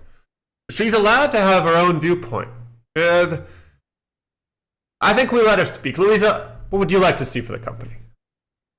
Give us another view. I mean, we're two men, two egos trapped in a constant war, but give us an outside view. Give us a woman's view on our problem here. well, I simply feel that if we are to move forward, that it is important that we all hold on to our bonds to one another, because that is what made the company what it is today. Sure. It's all of us that have put into this company, that have given something to it to help it to succeed. And while John did make a mistake in embezzling the funds, and I don't agree with that, I understand why he did it. He's a family man. He's always thought of his family first, and that's something that I've always admired about my husband. And what of our families, John, Louisa? Oh, there's not just your family in the HMCC. This is not the Wildy Company, no matter what you think. Well, we have always tried to also help your family, Lewis. In what ways? Always looked out for your kin, haven't we? We Always have. tried to do the best thing we could. I've done my best to help Mary Jane as much as I can. I What do you mean by that, Louisa? Well, I mean, after Elizabeth, it's hard when you don't have someone to help you keep home, obviously. And I've done my best not just to help my own family, but to also help you. I think of us all as family here at the table. Surely And true. so I don't see why it needs to come to blows about which one of you should get what. We should be thinking of the future, what we want for this company, and not squabbling over these shares. Now, someone will have to end up with the shares, but perhaps there's another option. Perhaps if we feel that there is this imbalance, perhaps the shares should simply go to someone else. What on earth are you talking about? Someone else. Who's someone It's else? got to go to one of the partners. Well, I mean, there are three of us at the table. Well, Are you suggesting you're not making a bid in support? Louisa, No. what are you suggesting? No, I'm just saying I could take the shares and then there would be less of an argument between the two of you. Louisa, I mean, I appreciate your viewpoint, but you're not going to be a managing partner in this company. Well, why not? Well, you hold 10%. Setting everything else aside, you hold 10% of the HMCC, which doesn't put you at parity with either of our shares. You simply have no way of getting there.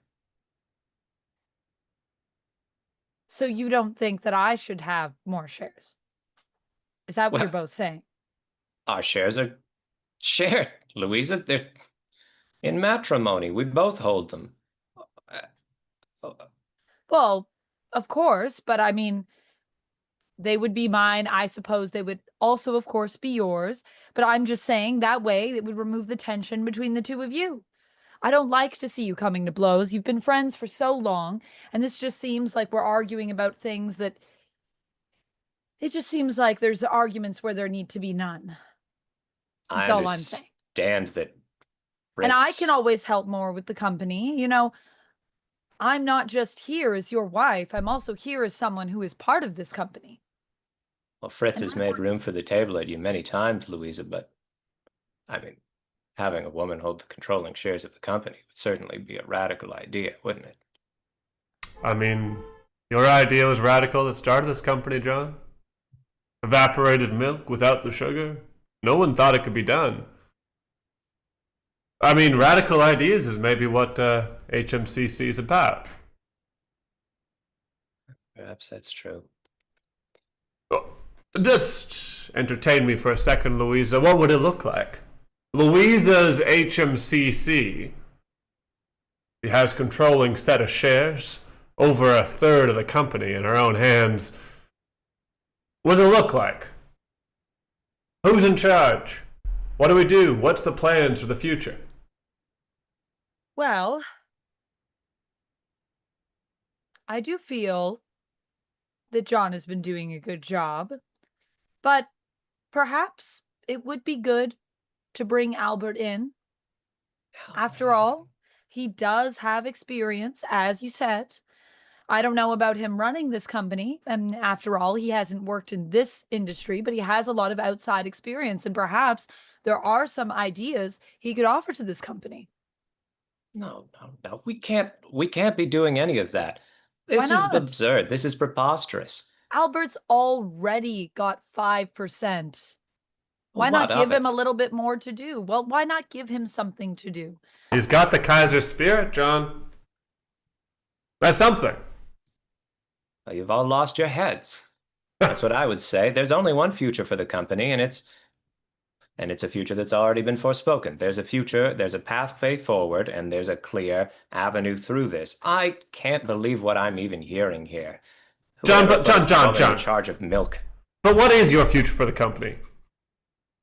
Is it not just Continue on the same as we are without changing anything? No, the future of the fu- the future of the company is a sale to the Chicago Pure Milk Association. Fine, I said it. John, we've all known what you've been doing. You're not secret about your machinations. How dare you sell what we created? HMCC is what we have built together, and the ceiling is so much higher than where we are now. Well, it's what you've said, isn't it? The company's ailing. It does poorly. Yeah, It exercises along a dying track, and there's nowhere that ends up at the end of it. And yes, I've made a deal with the Chicago Pure Milk Association. Fine. what? And I'll tell him that. I won't keep it a secret when I go out there. I'm telling you now. You've What do already... you mean you've made a deal? I've made a deal. John! I didn't know about this. You didn't even tell me.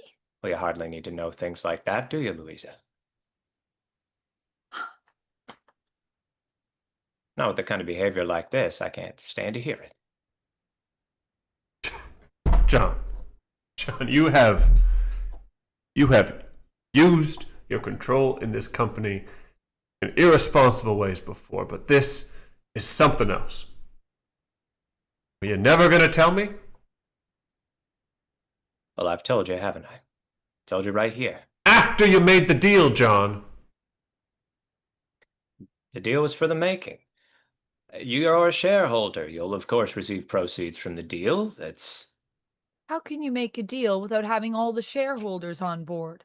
Well, I can't make the deal until I have enough shares to be majority, can I? Exactly. So why are you making deals without discussing it with all of us? Well, I thought it was quite clear where the trajectory of this discussion would go, and I'm as shocked as anyone else that it isn't a clear-cut answer where these shares end up. My God. John, Don't both of you cluck like hens there. There's nothing to be done for it. It's a handshake away. It's been done. but you haven't shook the hand yet. We don't want this, John. What about my family? What about Fritz's memory? What about any of that? Fritz's memory is fine. We'll give Albert a good job in the company.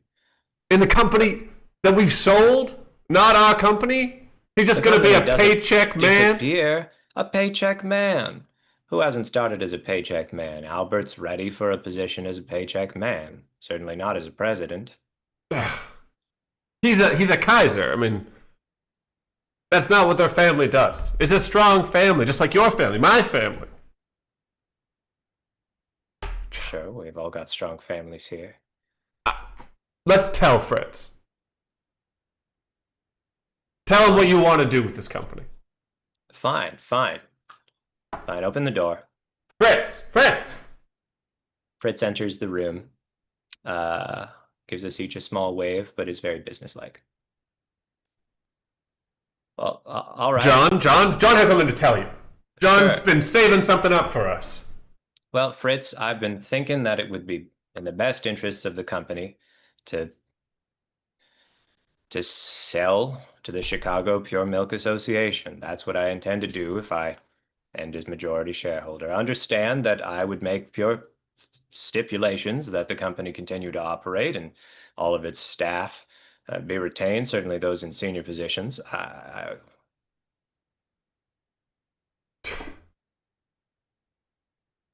didn't know, Fritz. I didn't know either. Louisa didn't know. Not even his own wife. All right. Thank you, Fritz. You'll be receiving our bids shortly. Pardon for any unpleasantness here. We've found ourselves in a bit of a heated discussion. We'll wrap things up, Fritz. Sorry for our accountants. And thanks for the tea.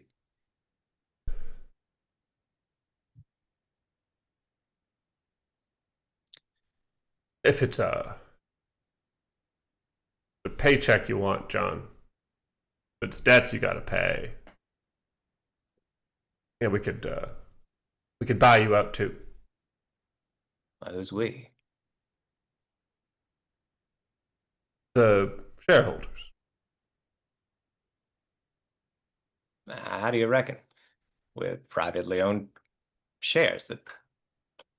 What are you talking? I mean, I haven't figured out the numbers yet, John. I mean, I've just heard this, but we can we'll figure something out, right, Louisa? We can talk. We can find a way to compensate you if that's what you need. I mean, it's too. I just don't want to see it die.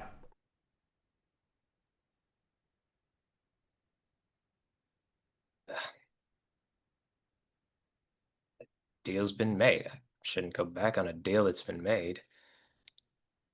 It's not in good business. You haven't been doing good business for a while, John.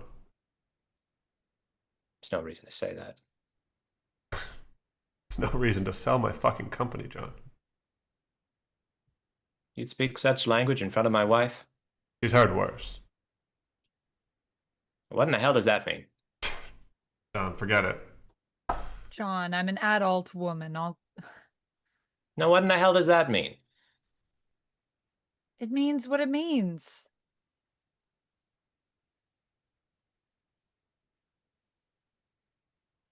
Why are you reading so much into it? Reading into what? I feel like I'm speaking to a sphinx. I've been plain and straightforward. Perhaps I wasn't forthcoming. Plain and straightforward. Making a deal behind all of our backs? You call that plain and straightforward? Well, I may have regrets for the way I approached it, but I'll tell you, I've laid all my cards out on the table, those which were mine to lay, and now I feel like I can't see through, two of you, to what you're trying to say. That's a strange sensation, and it troubles me quite a bit. I know there's the bonds of marriage here, but there's bonds of this company as well, John. And you've made it clear that you are wanting to sever those bonds. So I wonder if we can't let Louisa speak as a shareholder separately. You weren't going to let her know about the deal to Chicago Pure Milk. You clearly don't see her as in your block. So perhaps as three shareholders, we can talk about what we collectively want to see happen with this company. Is that what you want, Louisa? Separate bids? We can do it, but you won't have enough.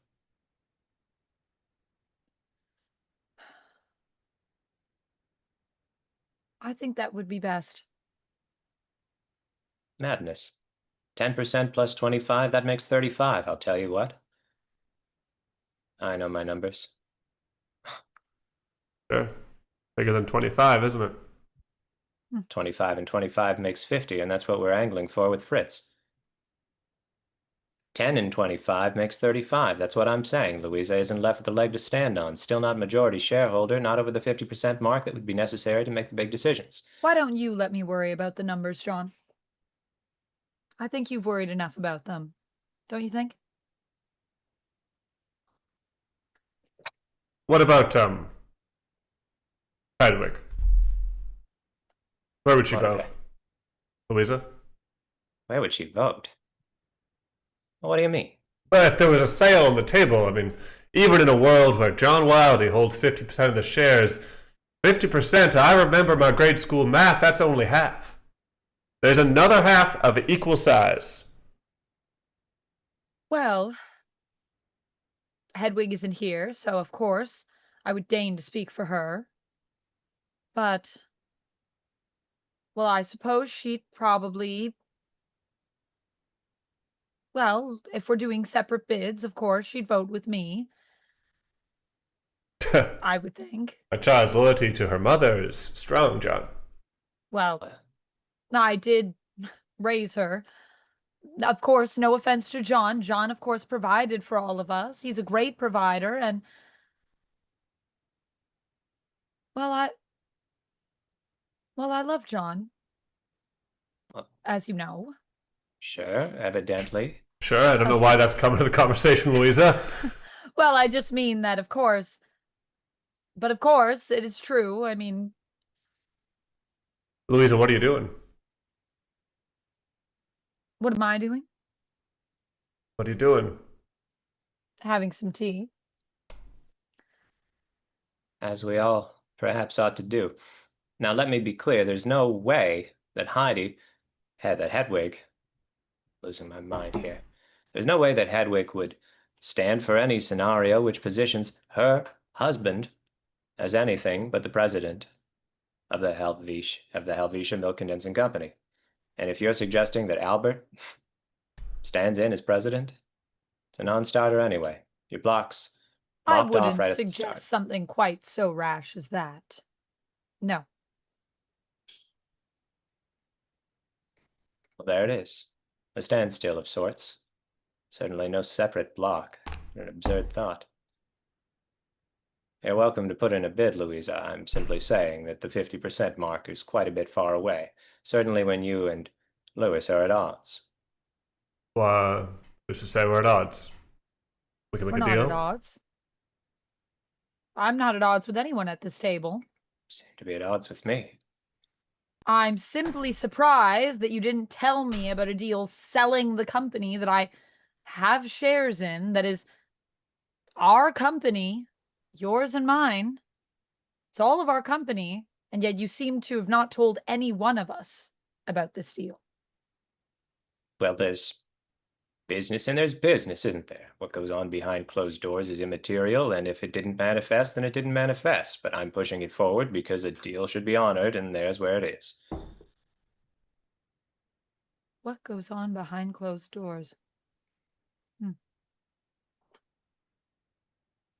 John, what about as a friend? As a friend, not as a businessman, but as a friend, because we started this as friends. Young men. I could barely grow this beard at that time. Patchy all over. You remember? Sure, I remember. You remember how this was everything we could imagine? Long hours. At the public house, we'd be talking late into the night, dreaming of what it would be like when this company, your idea, my vision, when it took over the world. Do you remember that? And we dreamed about our families, John. We dreamed about the beautiful women that we'd have in our lives, and we dreamed about our full families. And for some of us, this did not work out. The path was not as clear always. We didn't get all the pillars of our dream built, John. For me, things have not gone smoothly. I know I lost Elizabeth a while ago. And Mary Jane, you know, she's struggled. It's not it's difficult being her father, and so I don't have a lot that left of the dream that we imagined at that table. I've got this. I still have this. I have 25% of the shares, and I have tricks up my sleeve, John. But this is the last thing I've got in the dream, and you've got Hedwig, and you've got Louisa. And can't you let me have this? Step down. Don't put up your bid. Just don't put up your bid. You can sell your shares. You don't need to sell the whole company if you don't want to be in it anymore. Sell your shares to someone else, John. My head is spinning.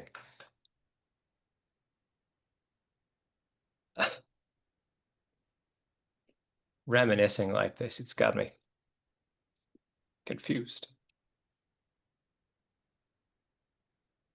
I think you know. I think you know what I know, but I have to tell you, it's not my secret to tell.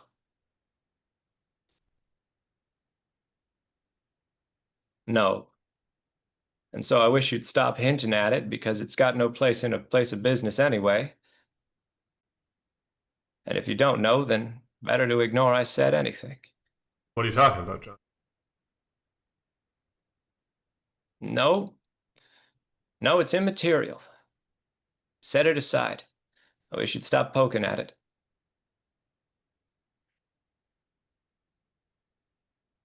But Albert shouldn't be president, I'll tell you what.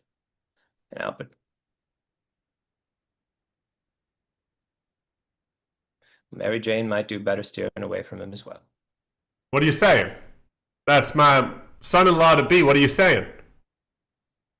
You're gonna badmouth the man. You're gonna badmouth my daughter's future husband. Say it out loud. I shan't. Say it out loud. I shan't. Say it out loud. Are you a man or are you not? Extreme. It'd be the most extreme possible thing to tell you. If you don't know, it doesn't matter. Perhaps that's it. What you don't know doesn't matter. Well, John. there you go. Simple as it is. John. My God, well, Louisa, what's he talking about? I have no idea what he's talking about. Come on, I can tell when you're lying. I'm not. And how the hell could you tell when she's lying? We've been friends for a long time, John. Fine, all right, fine, yes. It's true. Well, then you know when I'm wiser than to say what needn't be said when two paths diverge and one stands at the end of a cliff. John, Makes no sense. How many secrets do you have? Stop. No more than any other man. It's not my secret.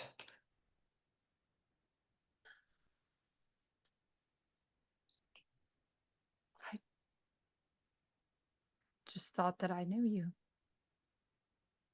I'd say you know me well. No one knows you, John. Not even you. Only your pocketbook does. I'd venture. Balderdash. Balderdash. Really? You want to say that loud enough God can hear you? You want me to say things loud enough God can hear me? Say it, John. Fine. Albert and Mary Jane shouldn't be wed. Easy for you to say. Better stock than what your daughter's married to.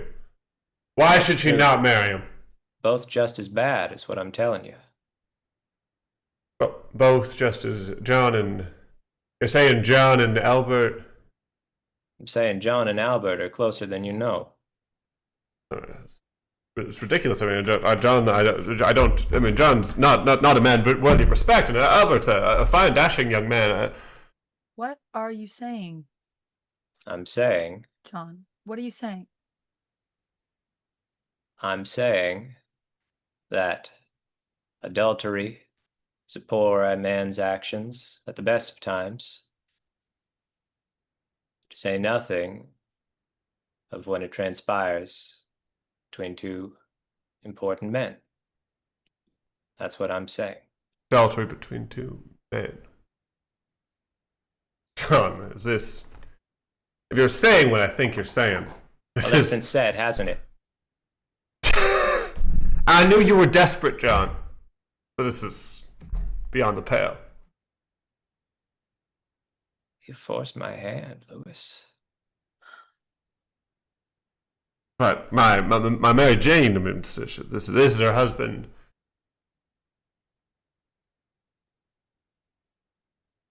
It won't be. Not once she knows. And if you're all about the truth, fine.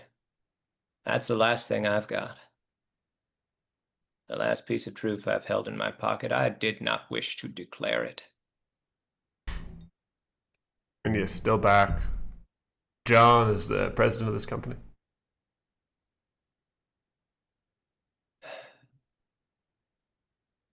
Better than Albert.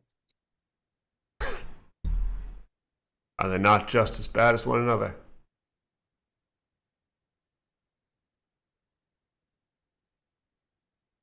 What are we doing?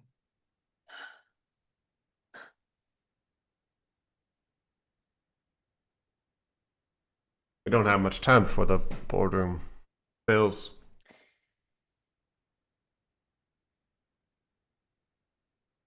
You know, if I simply didn't make a bid, it would be like nothing happened at all, wouldn't it? But my shares have to go to someone. They don't just disappear. You understand that, don't you? Sure. You can't buy me and Fritz out. Sure. rather 25% of the company in foreign hands than 50. Understand that, John? They won't buy 25% of the company. Lewis, don't be absurd. And you can step down, John. You can give your shares to Louisa to manage. Retire. You've had a hard go. You've got other ideas. You were always an idea man and not one for business, and that's fine. That's fine. That's what we brought to the company. But the ideas, they're done. It's time to build the business. The nitty gritty, the handshaking, palm slapping, the stuff that you don't care about, John. Stuff you're never good at. You don't have to. Just don't pretend things never happened. I don't go out there. Your daughter and my daughter both spared from heartbreak for now. Probably not forever. I can't imagine the two adulterers would be able to conceal their secret for the nigh on decades our children have yet to live. My God, the idea of holding a secret that close to the chest, why, it damn near John, killed for me. one moment, could you just be quiet? For once in your life, could you just stop?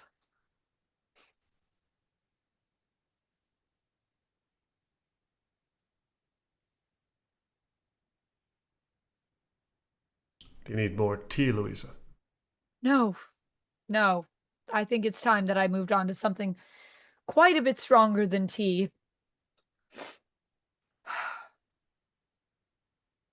Forgive me, Louisa. I understand it. I've spoken a lot out of turn today. Don't do that. That is not fair. Well, what's not fair? You can't just apologize.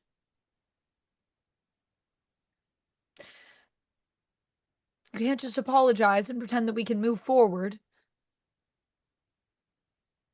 Well, there's no When moving backwards. No, I suppose there's not.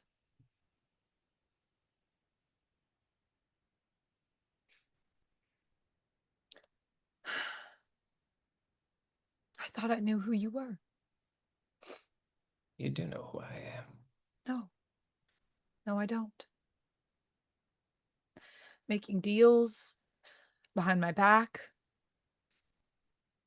Finding out these secrets about our son.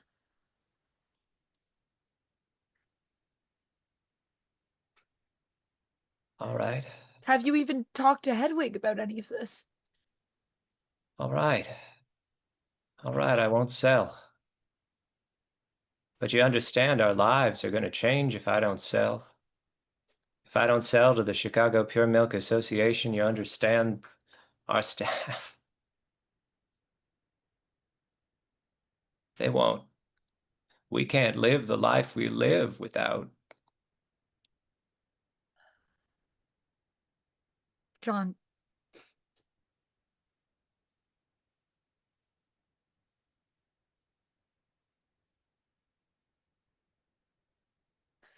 The life we live is a lie. Louisa? Seems a little dramatic, to be candid. Dramatic?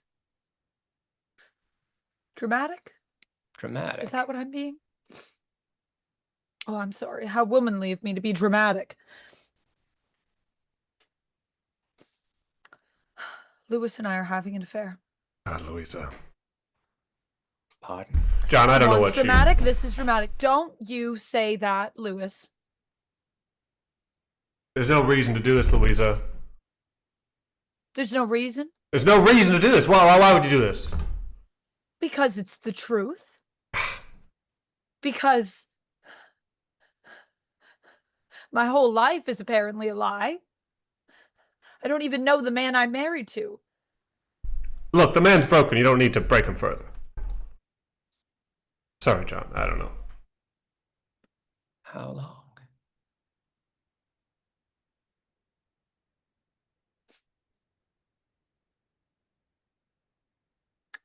You were in France for a long time trying to make that deal, John. My God. There's Elizabeth had passed and my house was empty and Louisa had been left alone.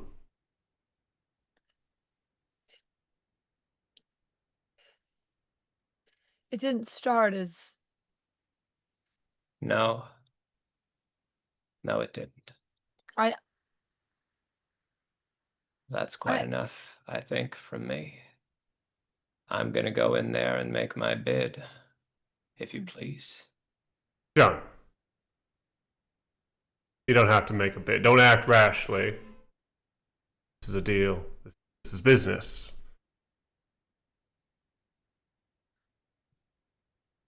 No. John,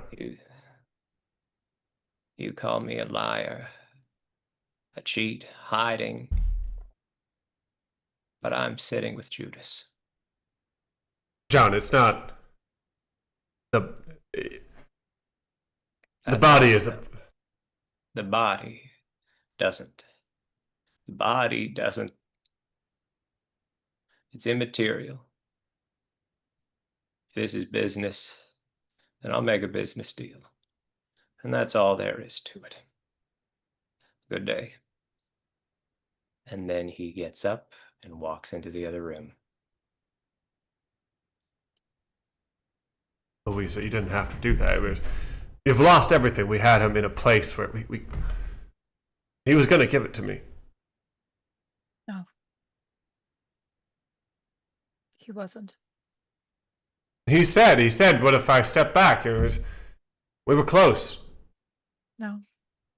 You weren't. What do you mean, Louisa? What are you talking about? He's clearly already been planning to do what he wanted with the company. I don't think he ever once considered... I don't think he ever once considered what was right for the company. I know John took the funds because he was just trying to help his family. But this business is also his family. And he's never been good with funds to begin with. I've noticed that about him. And he's never seen me as an equal in this company. That's true.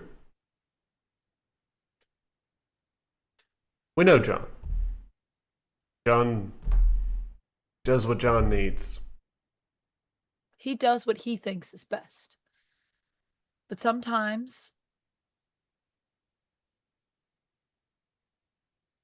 like we all do, he gets it wrong. But when it comes to business,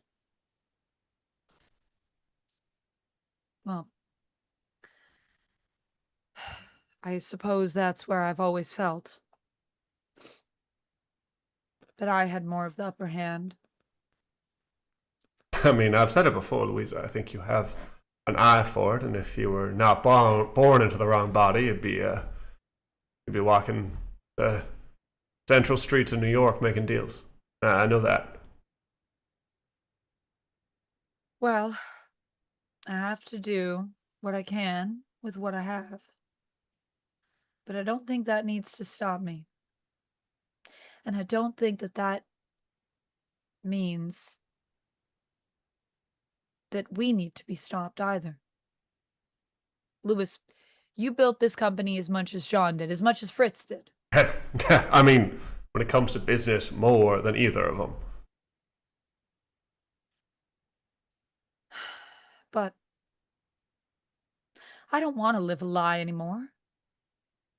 Please, the society's not going to accept anything that looks like the truth. We've talked about this. I know, but I don't want to live with a man who lies to me. I know. I don't envy you. But what will you do, Louisa? I'll get a divorce. Louisa, I will. it's terribly costly. Messy beyond belief. I mean, is it worth it if the rest of your life is torn asunder by the time you get to it?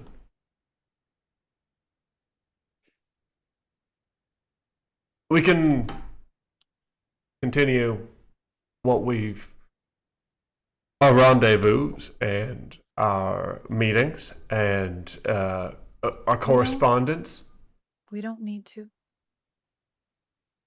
We can if we want, but I'd rather that we just live as honest folk do. I think it's about time that I was more honest. And I guess if there's anything good that has come out of this, well, that's something that I've learned. Will John agree to any of it? I mean, if he doesn't agree, I mean, he can make your life hell, Louisa. He can make our lives hell. Why don't you let me worry about that, Lewis?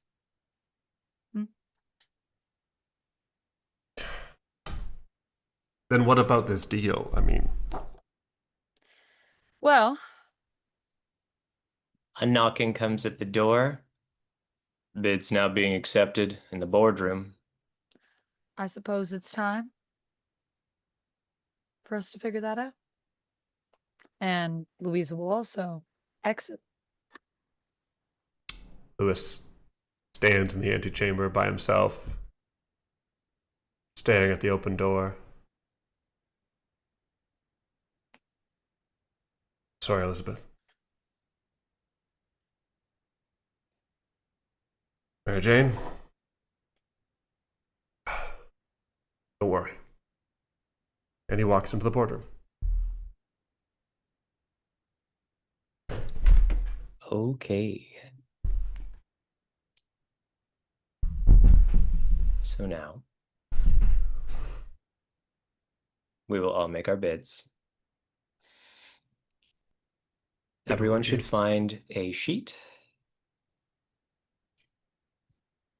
Like a sheet? Like we should get a separate sheet? You have a tab that has your character's name on it at the bottom. You should be able to privately see what can be checked off and what cannot be. Are we going to do Also, our bids out loud? yes, I believe divorce is an option in 1907. You can still get divorces. They happened. Divorce I was a was thing. just looking it up. Yeah, it's literally on my sheet, I believe, as an option that I read. Dang. Pretty sure. Interesting. Huh. There were divorce havens Whoa. in the States, which I suppose had more lenient requirements to file for divorce. So some people moved there for the sole purpose of ending their marriages. Wow. Wild. Yeah, I was about to say, like, literally we were getting a divorce back in you could get a divorce, I think, back in the 16 or 1700s. It happened. It was a whole to that was do back then. Protestantism, right? Yes, that's where that is where Protestants come from. From King Henry VIII getting a divorce. We created a whole subsect for it. Okay. Do folks have their bids up? Yeah. Yes, I have my bids. Okay. Do you want to start with your bid, Kurt? Sure. As drawn? I'll click my little game over button on the sheet and it will auto tabulate as Oh, Anthony whoa. He did wisely it. predicted. Oh, what? Oh, I entered on the sheet. It will save you some Gotcha. time if you click the boxes on your sheet. Yeah. Flashback to an hour and a half ago where Kurt says, "Oh, I didn't have time." I didn't. But he eventually But did. We used bathrooms and we went places and we had conversations.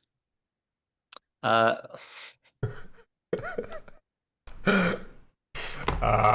could, I suppose.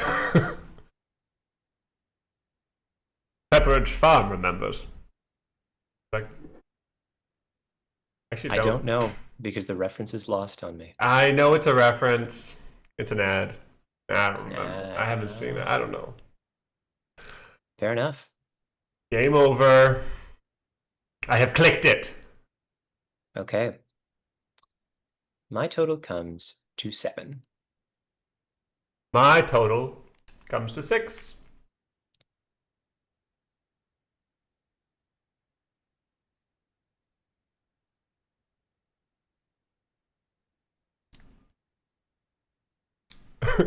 So my thing that I'm confused about, can I just ask now that Sure, I'm sure. here, Yeah, because I yeah. have to make Yeah, this for bid, sure. and I'm just wondering if I can do either of these. I'm definitely gonna do one because I think genuinely I would, as Louisa. So the bottom option says kindness, Mm-hmm. and I don't really understand. It's like your fondest wishes for future success and happiness, most sincerely. So each of us has some variant of that, and that's to Fritz. All Right. the So we're kindnesses just are saying to these things Fritz. to Fritz. Yeah, just Yes, to yeah. butter him up. Right. To butter him up. Okay. Yeah, I will do both of these, I think. Yeah, I think the way I played Louisa, she would do both. Yeah. Okay. So then what? I hit game over? Yeah. Once you're ready, yeah. Boom. 5. All right. Well, Damn. What the Damn. I heck? don't know. Is that good? No. it's lower than 6 or 7, which is the It's bid. not good. Is And there so- is there an aftermath? Not formally, Okay. but here's what we know. Presumably the bids are submitted, and Fritz accepts the bid from my character, John. Yikes. I think I'd it's like pretty clear. to invite you to tell us what your winning bid included and what your plan for the future is, according to page 3. Yeah, this I can do. My winning bid included paying lavishly for Fritz Kaiser's share of the company, which leverages me into near bankruptcy. Well, I'm glad I'm getting a divorce. I publicly revealed the embezzlement of the funds. Whoa. I publicly revealed the truth about my covert deal with the Chicago Pure Milk Association. You did. And so really, the only thing I truly had going for me was a large monetary bid. And in fact, if I look at this, it seems that the revealing of my plan, both in terms of the embezzlement and the Pure Milk Association, were positives in my favor. Let me double check and make sure that's true. I was about to say, I Yeah. feel like They are. I should have bid more aggressively, clearly. Huh, fascinating. I came clean and it worked out for me. Worked out for you. What? Yeah. Well, what else was in your bid? Anything else? Literally it. It was the lavish pay for the share of Fritz Kaiser's part of the company. Okay. The public reveals. I think that I was going to prevent the wedding of Albert and Mary Jane, but just since you two were both against it, and for me, I think with that last reveal, John wanted nothing to do with any of these people anymore. Right. Which is a tough pill to swallow, but that makes it immaterial since it's 0 points either way. So I think we can say I go up there, I make the bid, I confess the embezzlement and the covert deal, and that's all she wrote. Wow. Interesting. Mm. Now, if you're curious, I can make it so that you can see what your bids were worth. So I will change your pages to make it transparent now. The right column is only if clicked, so it should be mostly zeros, except for the ones that you've selected. What's your plan for the HMCC? What would happen to it? Oh, so I sell it. I sell the majority to the Chicago Pure Milk Association, and then I leave. And what happens to John? Maybe what happened in real life. Only 3 short years later, he passes away. Whoa. Whoa. What happened in real life in the deal? John was voted out. Whoa. Whoa. Drama. John was voted out. Yeah, I could understand that Wow. based on what we talked about. Yeah. I don't know if that adulterous relationship, I Is don't know if real. the adulterous relationships are real. I I don't know know. that the dislike of the president by That's Lewis, real. that's real. I know that we were friends. And all the people, like the characters, are real people Right. that were involved in this, but I don't know if a handful of the particularly spicy non-business details are invented or not, and feel no need to find out that particular truth. So you agreeing to you selling to the Chicago Pure Milk Association was positive for you? Oddly, yes. Yeah. I Interesting. don't know if it's because of the candor or because Fritz thought, yeah, yeah, why not? Why not? Let's move Right. forward. If it's not me in the company, it needn't be the same company anymore. I agreed not to sell, or to the Chicago Pure Milk Association as part of my bid. And that was worth 2 points for me. So I was just curious Fascinating. in both directions. Yeah, interestingly, it's worth Yeah. even more for me to agree not to sell it to them. Wow. Right. And you agreed not to sell? I did not. Oh, you didn't agree. I did not agree not to sell. I just disclosed Wow. the intent. Right. So you admitted. That he would sell. So wait. So you had like a different box. Let me just look at yours. So you Yeah, had like yeah. a box for, because I thought once you admitted that you made that deal that you would have to sell. Like you would have to like commit to that. Yeah. Yeah, that's fair to say. What bids did you have as Louisa? Because I mean, like, I also could pay lavishly if I wanted to. I did not in this case, which was my mistake. But Louisa, I'm imagining, doesn't have a ton of money. Whoa, yeah, if you agreed not to sell, it'd be 4 points. You never agreed not to sell, so you could sell And I still. You did, just I said, think. Yeah. yeah. Yeah, probably. Um, dang. Sorry, you were asking me what boxes I have? Yeah, I was curious. Yeah, so I offered a pittance. Now, if I had offered a fair market value, which I would just be able to do it, I would have been at 7. Mm-hmm.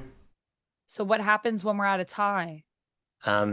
We would invite the tied parties to each secretly sweeten their offer by adding something or upping the compensation. And if there was still a tie, Louisa beats Latzer and Latzer beats John.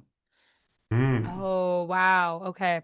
So, right. So I could have potentially just taken it. Wow. I should have offered more. I was trying to be prudent because I figured we've already done some embezzling and such, and we're already kind of in dire straits. And I don't know how much of my own money I would have, you know. So, yeah, I was a little worried about stretching the coffers there a bit. So because I offered a pittance, that was worth nothing. Goose But it egg. wasn't worth negative, which it would be It for wasn't both of the other negative. It two. wasn't negative. I didn't have anything negative on my sheet, to be honest with you. It's true. You did not. No negatives. And then I agreed not to sell. And I decided to make a separate bid. That was also worth nothing for me, but I made the choice to make a separate bid, and I could use the shares of me, my daughter, Mary Jane, and Albert together, Interesting. which is pretty wild. So, but the only thing is that to win over Hedwig, I had to say that I'd keep John as the president. To win Okay. over Mary Jane, I had to say I'm getting a divorce from my husband, Right, which you've done. which I did. And Albert is just like super excited to watch all of this play out. He just wants to watch the world burn, apparently, so he's totally down to join in. I love that. I love that Lewis's daughter is like, you better get divorced from John if you want my Well, backing. I imagined it as kind of a thing of like maybe Mary Jane probably like knew about our affair or something. Like, Yeah. and maybe she was like, well, like, I don't like that, you have this secret relationship with my father. So, like, get rid of that guy. Make it legit. Make it legit. Like, become my real mom, basically, is what I imagined. Yeah. Well, we know, so something that never came to light in our particular game, but was another secret being held, is that the daughter of Lewis Hey, is Jane. addicted to drugs. Yes, I kept that secret. I felt like it was too. I was like, I feel like if anyone's gonna reveal that, I think Lewis should be the one to reveal. I don't think the way that I was playing Louisa, she would do that. We I only revealed reveal my- secrets that hurt John, was the rule of this game. Apparently. Well, it's because John started revealing the secrets, and I was like, oh boy, these secrets are hurting me. So then I was like, ugh. But I actually revealed the secret because I felt that it was empowering for Louisa to say this, especially after she felt her confidence had been betrayed. She wasn't doing it to hurt John. I was more doing it as like, I knew it would hurt him and it would break him, but I was more like, well, if this guy's telling us all these things that I didn't even know about him, then I may as well lay all my cards out. That's how I was thinking of it. Yeah, So sorry to hurt John. And also It's part of it. is part of it. And it felt empowering, especially when everyone's like, ah, yeah, well, you're a woman. And I'm like, okay, well. Yeah, that We'll didn't feel see. good saying, by the way. That No, I felt know. actually Sorry. pretty bad. I know, but I mean, the whole thing when you revealed the relationship, I did not expect that between John and Albert. I was like, what? But then I was like, oh my gosh, how do I even react? I felt so many feelings as Louisa. I was like, wow, I feel so betrayed. I feel like kind of disgusted, but I was also like, oh my God. But it was more that it wasn't even though it's 1907, so I'm sure there's also a bigger element that would have come into play were we actually these people in this time period, and that was revealed of disgust from the relationship. But it was more like disgust of the fact that, like, you knew that our son was having an affair, and like I didn't even know about it. Like I was like, did you tell our daughter? Like, does anyone else know? And I understand of the thing of being like, it's not really my thing to talk about, but I'm like, you can't just sit on that, man. After you sat on all this other stuff, that hurt a lot. So yeah, so I revealed that. That was worth 2 points, me revealing that we had a relationship, Lewis and I. Fascinating. And then I got a point for fondest wishes, and then 0 points for I would offer to be an advisor to the president and the board. Or maybe that was what I was offering to Fritz. I don't know. I think it was offered to Probably Fritz. to Fritz. Yeah. I also offered him a advisory role, but I got negative Yeah. 1 point for being insulting Oh, because it was obviously worthless. yeah, I guess for me it wasn't, because I think it's because, and I didn't really disclose this because I wasn't sure if it was like a secret, but that Fritz was kind of like my mentor Oh, and kind of taught me things about business. Cool. And was the one person that like respected me in the company and believed in my prowess. too bad he wasn't here. I know. Well, if I had offered him more, I could have maybe taken it as Louisa, which would have been pretty interesting. What about you? And what was your breakdown for Lewis?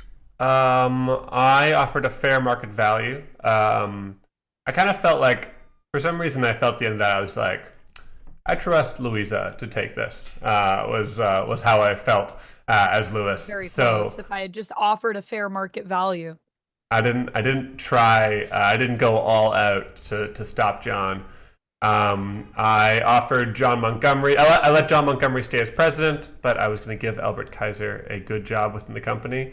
I just didn't want to put Albert Kaiser into the presidency. Though if I had, I would have gotten 5 points. That would have been good. But I was Although I think hurt you by what I learned actually- about him.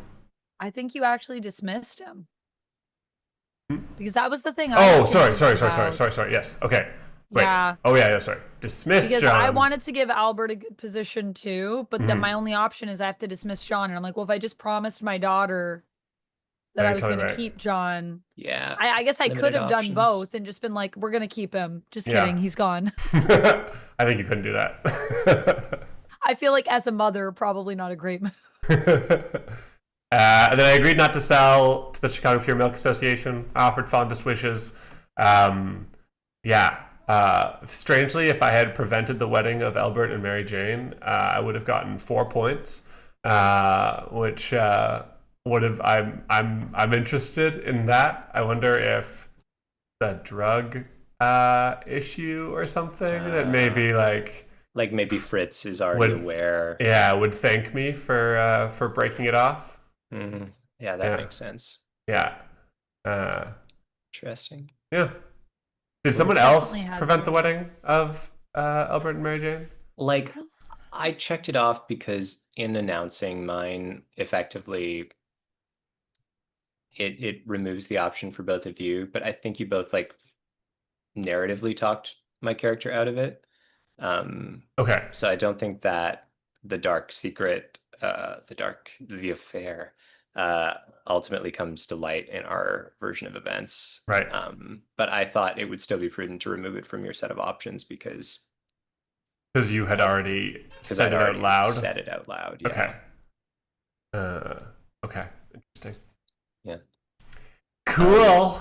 Cool. Now, if you're curious, John went on in real world to form the John Wildy Evaporated Milk Company, Wildy Evaporated Milk Company, 6 months after being forced out.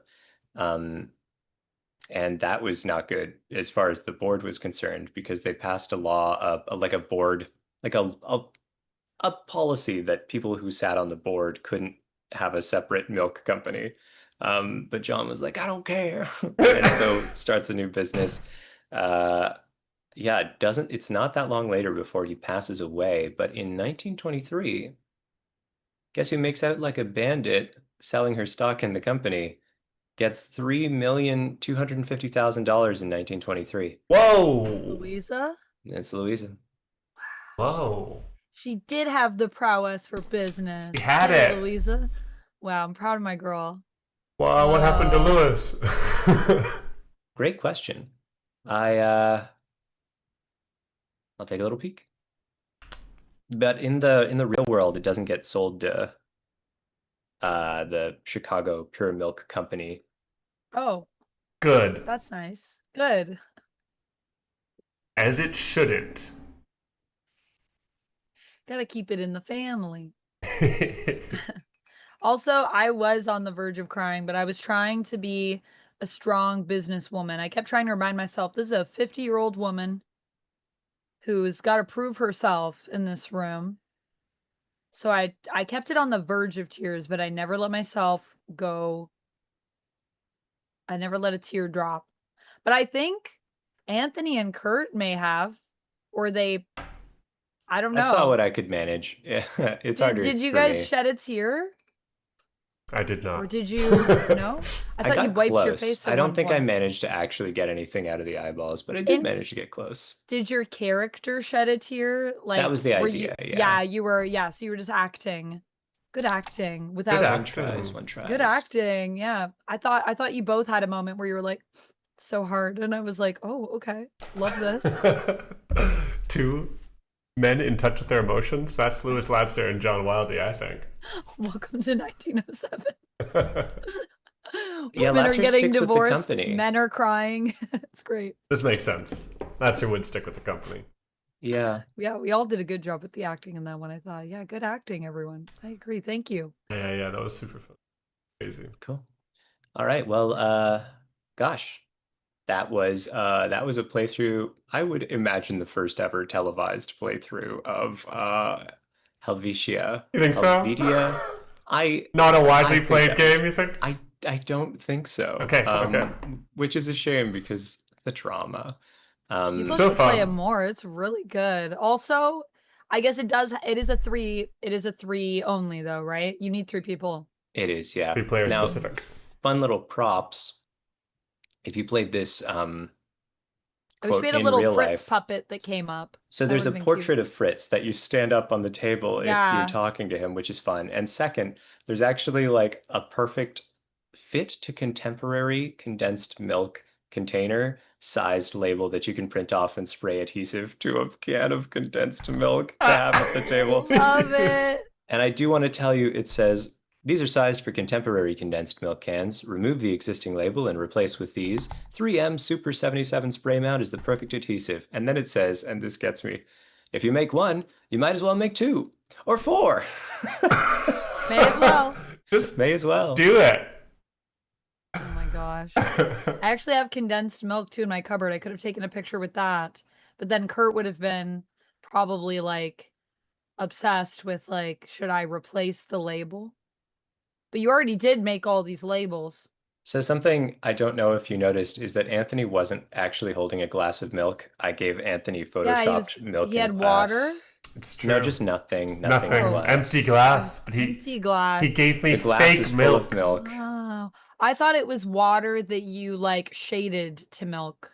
Mm. Wow. No, the there was real nothing. challenge was that Anthony actually has a very fancy glass with a bunch of facets that reflect light. And so you can't just fill it with milk. You gotta be aware of what's on a glass. Sorry, that was my friend's office whiskey glass. So, you know, Classic office whiskey. when you need some office I whiskey. love it. Wow. In this economy, get it? I don't. Oh, because Honestly. Anthony's an economist. I see what's going on here. I forget that I'm an economist. I appreciate you doing the research there, Taylor. Who's to say? And also, who's to say if that was a valid use of the word televised, which frankly doesn't necessarily mean on a random YouTube channel. This is television. So we will, of course, pass the mic shortly to Amanda to see if she has anything to broadcast to you folks. But there was one more thing that I wanted to share before we, I guess, sign off for the night. And that's a message from Jason, not related to this game. Oh. So Jason Morningstar has designed a whole bunch of games, and we've played several on stream already. And this game that we just played was designed in 2024. Very recently, in the year of 2026, on January 16th, Jason released a game called Parceler, Crusher, and Scut. And before Amanda joined us, I was telling Anthony a little bit about that game. But the reason that I brought it up wasn't because it was a game that we were considering playing. It was. But because of a little message that Jason shared with it, which I'll read out to you now. On the post for the game, Jason says, "As you might know, I spent a big chunk of 2025 very, very ill. A lot of that time, I couldn't even look at a screen, couldn't type on a keyboard, physically couldn't do anything outside of about 5 extremely basic survival functions. I designed this game in my head during that time. I don't know exactly where it came from, but I'd go to sleep thinking about it and wake up structuring it on some imaginary pages. In that way, it sustained me." And then after a small break, "It is very satisfying to see it in the real world because it means I'm recovering and doing well." So that's so sweet. Yeah. I love that. Yeah. I love that. And that's this new game that's coming out. So that's a game that we did not play today, but I considered called Parceler, Crusher, and Scut. If you support Bully Pulpit on Patreon, you have access to that and many more excellent small games like the one we played today. So thank you everyone for joining us today, and thank you as always to our designer of the day, in this case, Jason. Thank you, Jason. You're on the upswing, Jason. Yeah, this was an amazing game. I You've mean, made many amazing games. I would say that I'd play a campaign of it, but you kind of can only do it as a one-shot, can't you? You can't really do it as a campaign. You can't do it, Amanda. It would One and make done. a great movie, though, wouldn't it? It would be a great movie, and it's like all just in the boardroom, like it's a one room, or like a play. This would be a really good play, but like a play, like a movie that's big. And I Yeah. love movies that are like that have minimal locations, because I just feel like just the three of us in the room. I hear you. I mean, Yeah. that's basically what we do. That is basically what we do. That's basically what we do. I guess one more thing before Amanda does her plug, which is next week we will be starting our campaign Oh of my City god. of Winter. Speaking And of campaigns. by all means, by all accounts, rather, an incredible game that I am so deeply looking forward to. We are probably not even getting to session 0. I think we're just going to be jumping right into our Whoa. first play. So Whoa. please, everyone, I hope you are excited as well. And if you're excited as well, and if you're not, that's fine. I'm excited enough for everyone. So with enough, Come celebrate my birthday with me and watch us play City of Winter. woo! Woo! Whoa, green screen! That makes sense, but I did not realize it was a green screen, to be honest. Yeah. it No, was a neither green did screen. I. Spoilers in the background. Spoilers! Ah! Move your head. I think I blurred. I think my background is blurred right now. Yeah, we can't sufficiently really see blurred. No. anything. Oh, What? I think right now, so I don't think there's many things. Zooming in. I also had the auto framing on. Oh my God, there's so because many my things green happening. screen is not wide enough. So See. the auto framing makes it so that it like tracks you when you move around and your head stays centered. Yeah, like that. In case you guys were Amanda? wondering why I was like zooming in and out. Do you have anything to plug? Yeah, I did a review of A Night of the Seven Kingdoms. It's up on my YouTube. So if you want to hear my thoughts on episode 2, you can check that out. I'm also going to be talking about my thoughts on High Guard, my first takes. I played it in the stream before this stream on my channel, which you can check out at twitch.tv/vampex13. In fact, why not take all of our socials in the chat? There you go. You can give us all a follow if you like. Oh, you're watching it now? Nice, Otto. And then I will be back either on Thursday or Friday to play. I don't know. I think I kind of want to finish Return to Silent Hill, maybe, because we're so close to being done that game. But I also do want to play more E33. I want this to be me. This could be me right now. I dream of E33 when I sleep. I love it. So anyways, that's what I'm up to. I'll also probably be streaming this weekend, but I don't know. I might give myself a day off this weekend. We'll see. Yeah, Support that's that. me. Yeah. Good to take days off.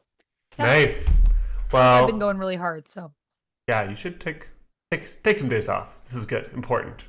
We need Yes. our Amanda well and in good spirits. For City of Winter. I only value you for RPGs, is what I'm saying. only for RPGs. Yeah. Well, I don't have anything particular to tell you about except for thanks again to Jason Morningstar. That was really fun. And if you are in the mood for more indie TTRPG stuff, I'm going to suggest we head on over to fellow Twitch streamer Gnome Ann, who is a TTRPG designer and player of cool things. And right now they are working on a solo TTRPG site, apparently, and they are streaming that process of collecting solo TTRPGs. So if you're interested, head on over there. And I think that's everything from us. Thank you all for joining us, and we will be back next Monday with more lives. We really hope that you will enjoy. Bye, guys.